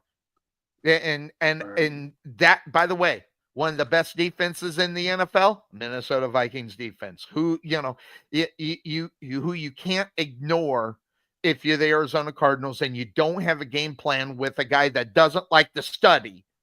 And you can call me whatever you want, but Kyler Murray does not like to study. He depends upon his coaches, and then he doesn't listen to his coaches. As far as him putting himself in the middle of it, he's no Troy Aikman. I'm going to tell you, and by the way, I just want to throw this out to you, Podfather. Troy Aikman was one of the best guys on the sideline. Now, forget about the game, but this guy would tear into anybody. Well, he had to back in the day because Barry wouldn't do it. Then he would tear into the coaches when they needed it. Well, he had to because him and Barry were like oil and water. So if Barry was going to tear any ass in the sideline like Jimmy Johnson would do, because when Jimmy was there, Troy just sat there and went, "Listen to him." Absolutely. But when Barry came to town, he had to step up. He had to step up and be. He had to grow up a lot more quicker than he should have. To be honest with you, I don't think he wants the hassle of it, but he'd be a great head coach. Oh, I think the millions he's being paid to just to sit in the broadcast booth for 3 hours and maybe do 4 hours of study at 7 hours a week, making what he's making, and never mind the mind. He doesn't need to do everything. Now, he's always been talking about being a general manager. He's always been saying he's interested in doing that. I can see that too. I mean, because he is a very football knowledge kind of guy, and he's the kind of guy that, to be honest with you, Jerry Jones needs in that front office right now because he didn't have that.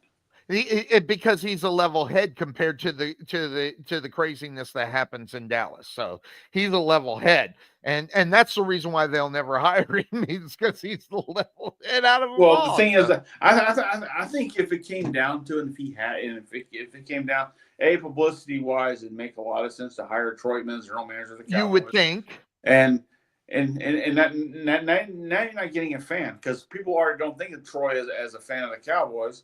No. So now you're getting a business guy, a guy who's going to come in here and do business-like decisions that a general manager should be doing.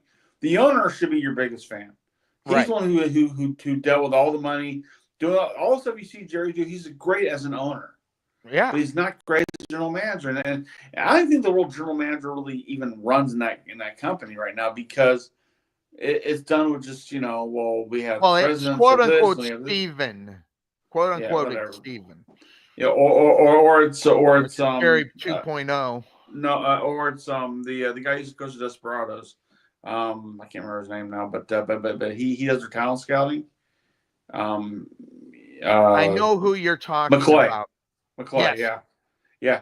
He's kind of the general manager style that they have, but they don't let him make the first pick.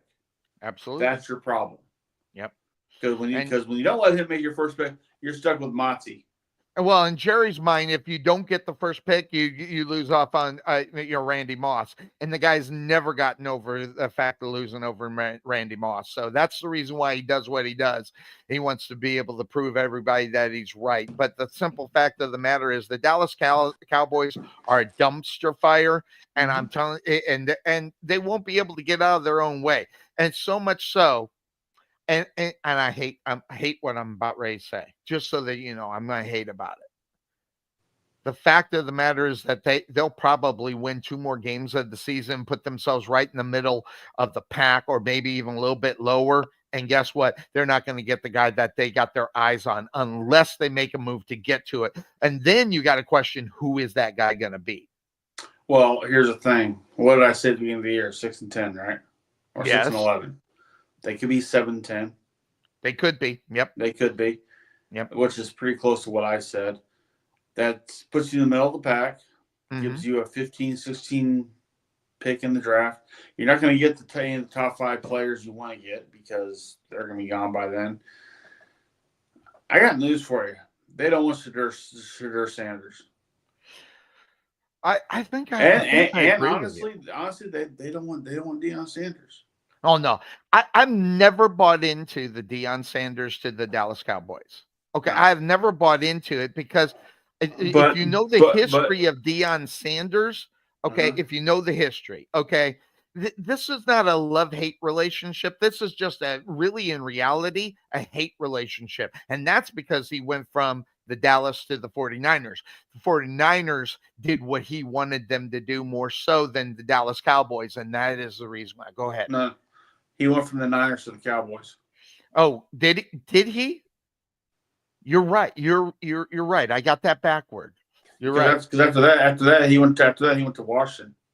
That's That's who I'm thinking of. Yeah. Thank you very much. Because I knew he played for 3 But teams. but the thing was, the idea was wherever Deion goes, the championship will follow them. Well, he never won one before. Well, he won with the Niners, won with the Cowboys. So yep.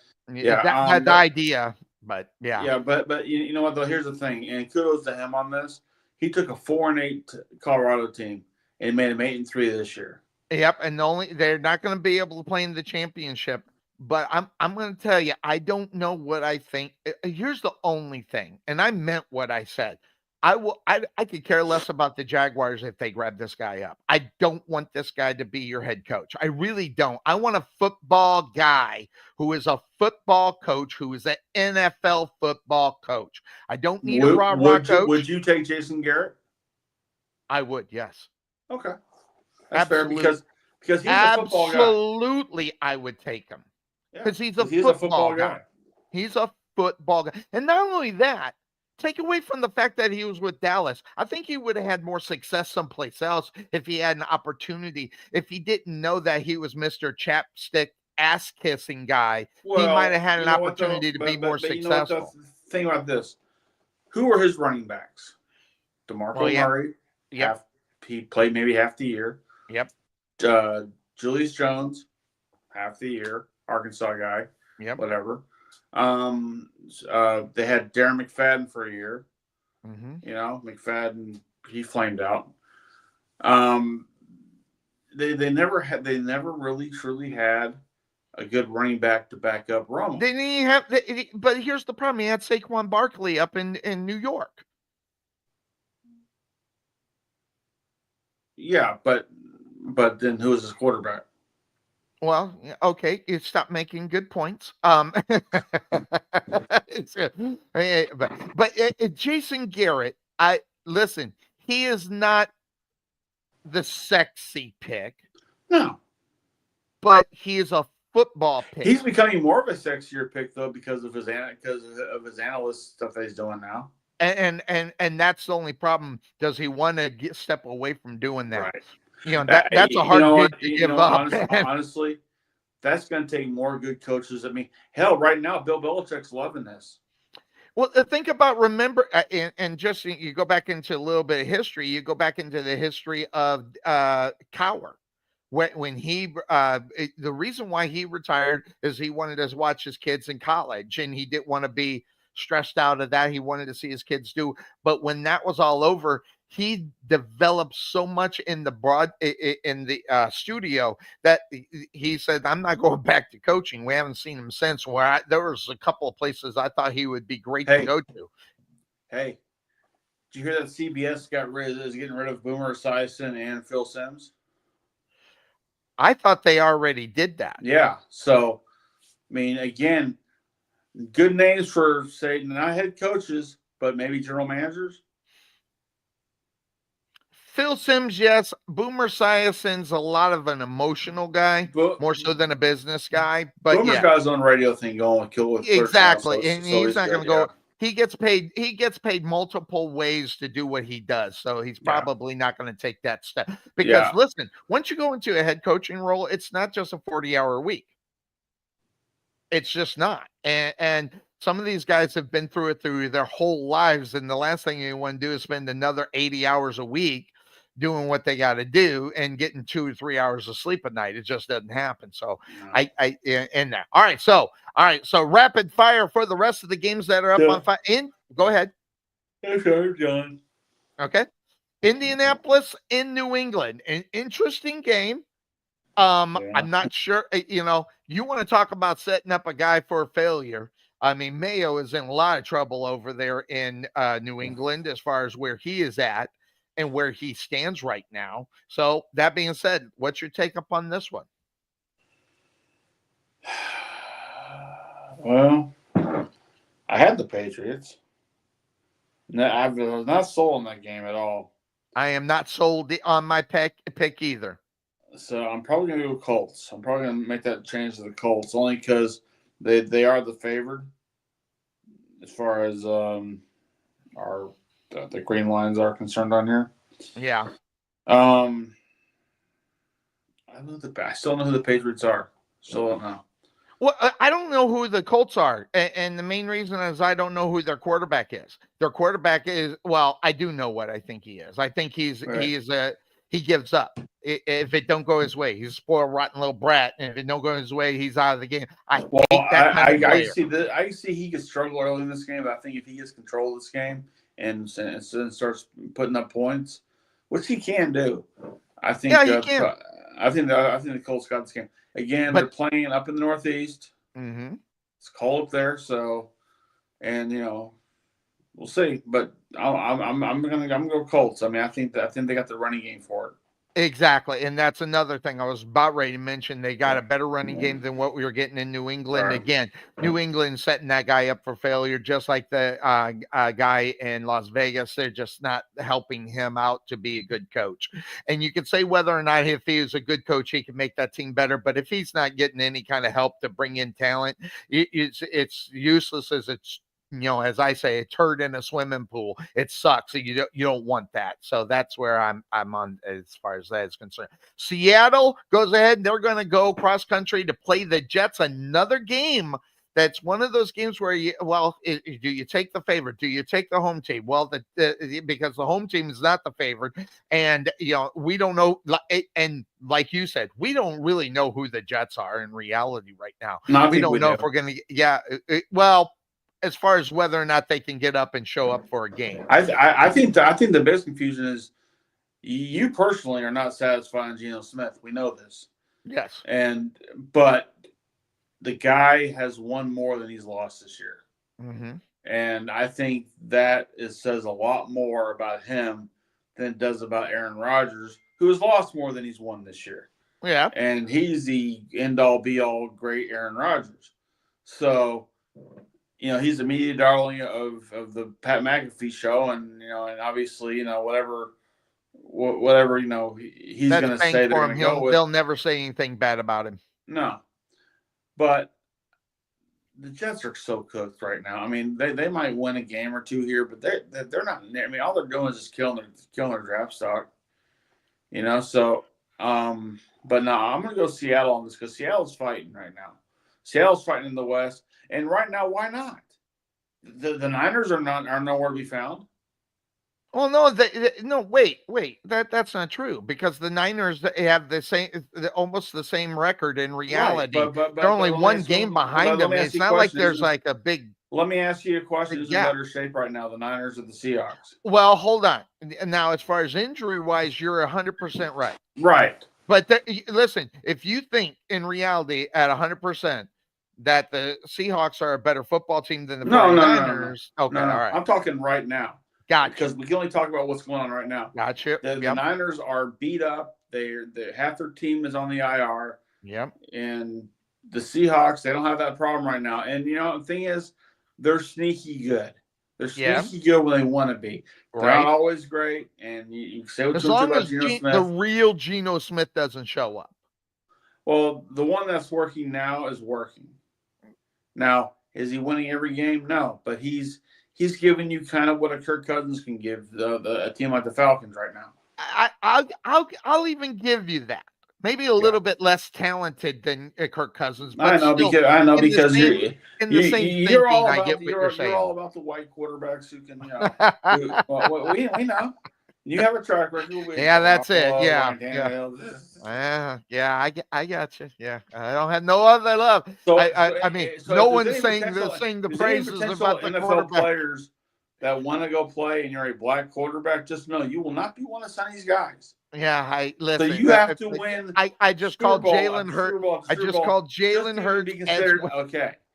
I called Jalen Hurts and Jackson one of the best quarterbacks, but they're not white. So I'm wrong. I mean, listen, in Santa we trust. So yeah, there we go. So all right. That being said, we're both in full agreement there. As far no, I'm actually taking the Jets. And main reason, as far as the travel and everything. I'm going to pull away from you. I'm travel home. In reality. And who's the better quarterback? I say whatever you want. Right now, it may be Geno Smith, but guess what? The real Geno Smith could show up. So I'm just going to go ahead. And by the way, the point spread is 1.5.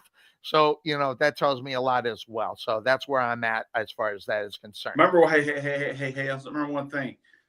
That's still a Seahawk defense that Aaron Rodgers got to go face. Well, but at the same time, the Jets defense is not as bad as the offense. So you got the same thing going on. I see what you're saying, but you can't forget about the Jet defense. Listen, the problem with the Jets are not their defense. So you just got to kind of look at it. But things that their offense doesn't produce anything their defense gives up. Well, when they're on the field way too much like they are right now, that's the reason why you see that kind of thing. But that's the basics of what Smith can wear that clock out too. I get that too. But anyway, Washington at home, Tennessee on the road. I don't have a lot to say about this except for you want to talk a sneaky team. That's what Tennessee sometimes is, but I like them more as a sneaky team at home. Washington is developing their football team. And you see the chemistry from week in and week out. So what's your look on that? I've had so much fun watching these reaction videos of the Cowboys and Commanders game and how certain they are. They're going to whoop the Cowboys' ass, and it's going to be this and that. And all of a sudden, the last 3 minutes of the game, their face is like, man. Yep.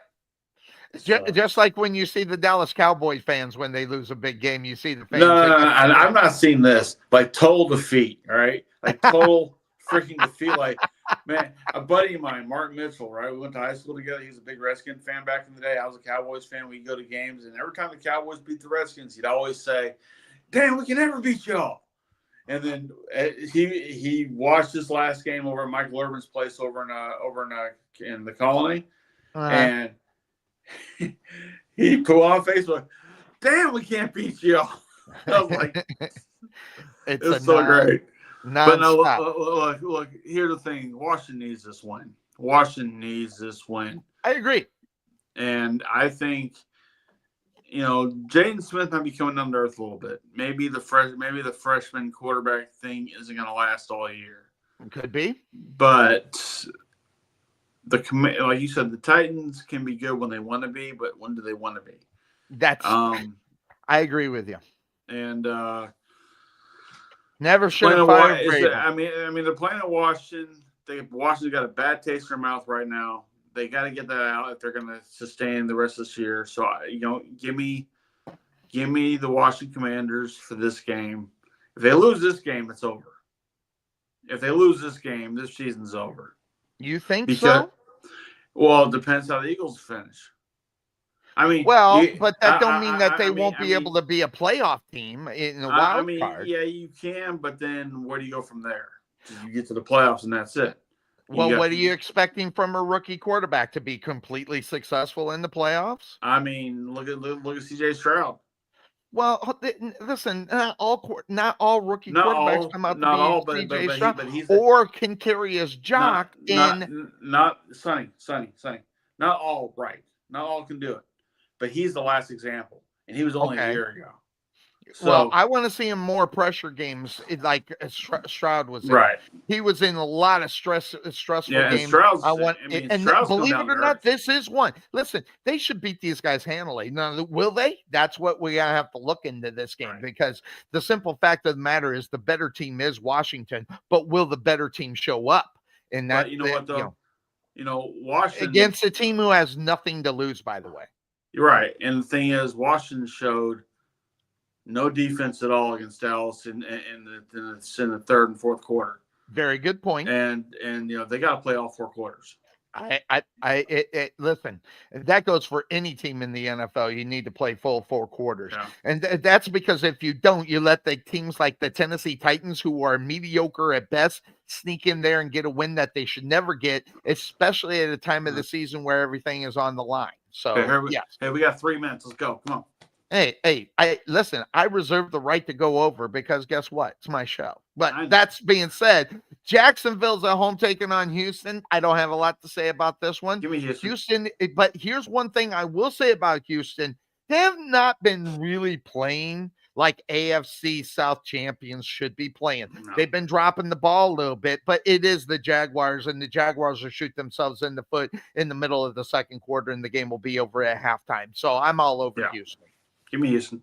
Yep. So, all right. So that being said, New Orleans at home against the Rams. Interesting game.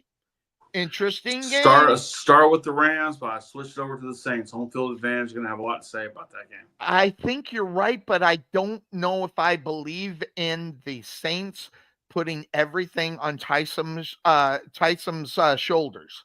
I mean, that's the worst thing you could do. Well, no, that's what they should do. They don't always do it sometimes, but even if they did, Derek Carr's playing, isn't he? Huh? And Derek Carr playing? No, I'm not talking about Hill being the quarterback. I'm talking about in situations where they bring him in and whether or not they're going to rely on him. And I don't know. No, Derek Carr should be starting, but listen, Derek Carr is washed. I don't care what anybody says. And if he's the starting quarterback for the Saints next year, you need to fire the general manager. And you got rid of the coach, you might as well get rid of the other problem and get him on out of there too. And they just not doing it. So just kind of, they can always pick up the backup for the Cowboys right now, who's not getting any playing time. Well, but who wants it? No one knows what he can do because he's not hitting the field. Exactly. So I fully agree with what you're saying as far as that's concerned.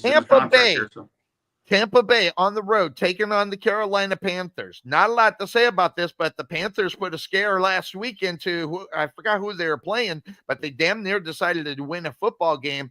And that, again, this is the time of the year you're either contenders or pretenders, and this is a game that the Tampa Bay Buccaneers cannot show that they're pretenders, but I am on the Tampa Bay Buccaneers. What's your look? Yeah, I trust Baker Mayfield. You got some love for Baker?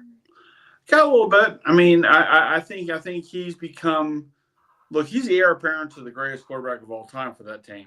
That's a hard – I mean, Danny White had to deal with that with Staubach. I mean, it's a hard pill to swallow.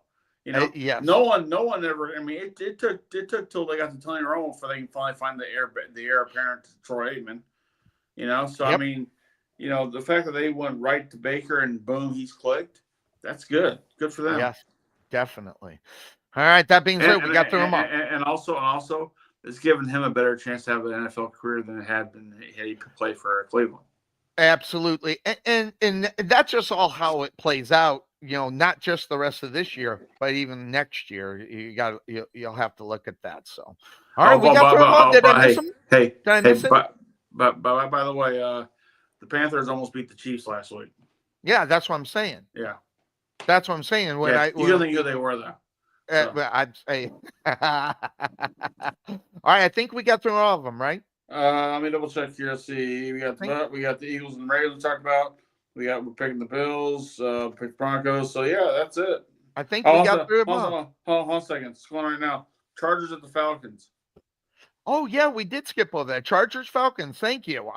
So I don't know. I hate this game. Because this is a classic example of I don't know who either one of these teams are. But I think the Chargers are better than Atlanta. I think. I agree. I think I'm going Chargers because, again, I don't, unlike you, I don't have a lot of faith in Kirk Cousins. And I mean, Atlanta's a good fit for him, right, as a backup. I know as far as the start. Come well, on, you can't say that because they're who starting backup quarterbacks is. on the bench right now, learning how to play football. So, so no, I mean they're doing the right thing. I give them credits too. But next year, Penix should be out there starting. So until then, just go with your current guy. Try to finish 500 if you can, or whatever the below or above or below 500, but like win a game of that and see what you can do. I don't know if they can do that this year, but I don't trust. I just don't trust Atlanta's defense. I think they give away too much. Well, as far as when you look at them, as far as their defense is concerned, Atlanta is spotty. They give up 24 points a game. The Chargers don't. But that also being said, when you look at offense and what could happen, I don't know if the Chargers, both of these teams score 22 points a game. So someone's going to have to figure it out. And like you said, when you look at the points allowed for the Chargers, they're the first in the NFL, only giving up 16 points a game. That is the best in the NFL. And I'm just going to roll with that number, even though I'm a Kirk Cousins fan and they are at home. It wouldn't surprise me if Atlanta would win this game, but their defense is too spotty. I think you're right up on it. So all right. That's all she wrote. That's what they did. So we did it again. All the games we got tomorrow, rock and roll here on the Couch Potato Sports Show. And that being said, next week we'll be back here. Guys, you saw a Money Mills show. We got to watch Sonny cry on this show. It's awesome. Hey, and honestly, Sonny, I came to you back when we were doing the wrestling stuff, and I said, I like to do your football show. And he waited around and kind of pushed me off to the side for a little bit because you did in wrestling as well, and just kind of ignored my request. And then finally, you let me come in last year and do this. And I've had the most fun doing this. I have my own little podcast, Options TV. It airs occasional Thursdays right now because holidays and kids got stuff doing and everything else. Yep, it's kind of hard. That's going to come into play. Everything comes on a Thursday apparently. Yeah, but I mean, to come on here and talk the one sport I grew up loving more than wrestling, and to sit here and Nathan O'Brice and Cuervo and Obi and everybody else, even Greg, for a little I got to talk to him. I mean, and although he's an Eagles fan, it is what it is. Gotta hate him. I mean, love him. Whatever. I mean, the thing is, though, is that I've had a lot of fun with this as well, and I'm glad that you were able to bring that for me to do, because I tried doing my own football show last year with the Cowboys, and that fell miserably. Yep. So, fitting you in is trying to figure out. And when we first started talking about it, it took me a while to figure out how to fit you into it. Is more, but here's one thing I will say: in the off season, you're here more than some of our regulars. So that's another thing, which makes this even better. And that's, if you notice, that's where I kind of started you in the off season, then bringing you in and playing, and then just guiding you in. The thing was, I mean, and like a lot of our shows, basically, we have a Steelers guy, we have a Browns guy, we have a Jacksonville guy, we have a Bears guy, we have a Cowboys guy. Yep. So, to have those different iterations of guys who like the favorite team, but we have an Eagles guy who shows up once in a blue moon. Yep. We got, so I mean, it really it makes the show work. Now, granted, we probably spend way too much time talking about something that's probably only needs like 30 seconds to talk about, but don't worry about that. Yeah, exactly. That's what makes the show or the flow of the show where I kind of go. And I do depend upon Cowboys, Bears, Pittsburgh, Jaguars, and Browns, and so that's where most of my fun comes. I did say Cowboys, didn't I? I thought I did. I mean Jaguars. You can't say Jaguars. Yeah. I did say Jaguars too. So but we don't spend a lot of Jaguars because they just suck. So it's just the way it is. but I want you to know I appreciate it. I'm glad we worked you in. I'm still mad at the winning the trophy last year. But you mean this thing right here? Yeah, that thing there. And I got that. By the way, I went and got that just for you. I thought you would very much appreciate it. I do. It sits right here. It sits right here on my desk. So I'm reminded that I kicked everybody. Now you kind of stuck the deck up against me this year by having everybody be a part of our league. But, hey, it is what it is. We're gonna have 5. Hey, listen, for not last year, but the years before that, the 4 years before that, I couldn't even get out of the damn box. It just drove me nuts. But I think the competition and the fun of doing this gets my juices going. you and I had a bet beginning of the year too, but I totally forgot what the bet was now. I don't even know if we completed that. I mean, I don't think we actually sealed the deal. Like last year, as everybody knows, had I lost, I had to grow my hair out for the entire year, which, now because I won for only 1 month, I think you got the better end of the deal. You only had to do the Hulk Hogan beard for a month. Well, that's hard to do because which was god awful. But yeah, oh god, it was bad. But it sure was funny too, though. It was bad. It was so bad it was funny. That's my wife even. But I mean, the idea of doing bets like this, and it'd be great if we can do that with other guys too. Yeah, do like well that means no, but it's you and me on a dookity dook kind of thing. I think we should do a jersey thing though for next year. Say, if my team plays the Steelers and my team beats the Steelers, Bryce has got to wear a Dallas Cowboys jersey for one show. Oh, you'd have to send him one because I don't know if he'd buy one. Well, the idea is you have to go out and buy. I have to go out and buy one for. So the idea would be all of us go out there and buy each other's favorite. Like I have to go buy a Bears jersey. I have to go buy a Jacksonville jersey. I have to go buy whatever, just to have in case I lose. I just don't want a Browns jersey. I'm sorry. I'm sorry. And I definitely, the most hated team in the NFL I hate the most is the Dallas Cowboys. Can't stand them. I know, right? Yeah, it would hurt my feelings to actually put money into it. Listen. I think the thing would be though, find an opponent's jersey, but it has to be the most hated player on that team. Ooh. So like if we had a Bills fan on this show, you have to go buy an O.J. Simpson jersey just for the hell of it, or like if we had a Carolina Panther fan on here. One of us has to go out and buy that receiver who killed his wife or whatever. Yeah, Caruth. Ray Caruth jersey. Or just something like that to where it's such a shame that we have to wear it.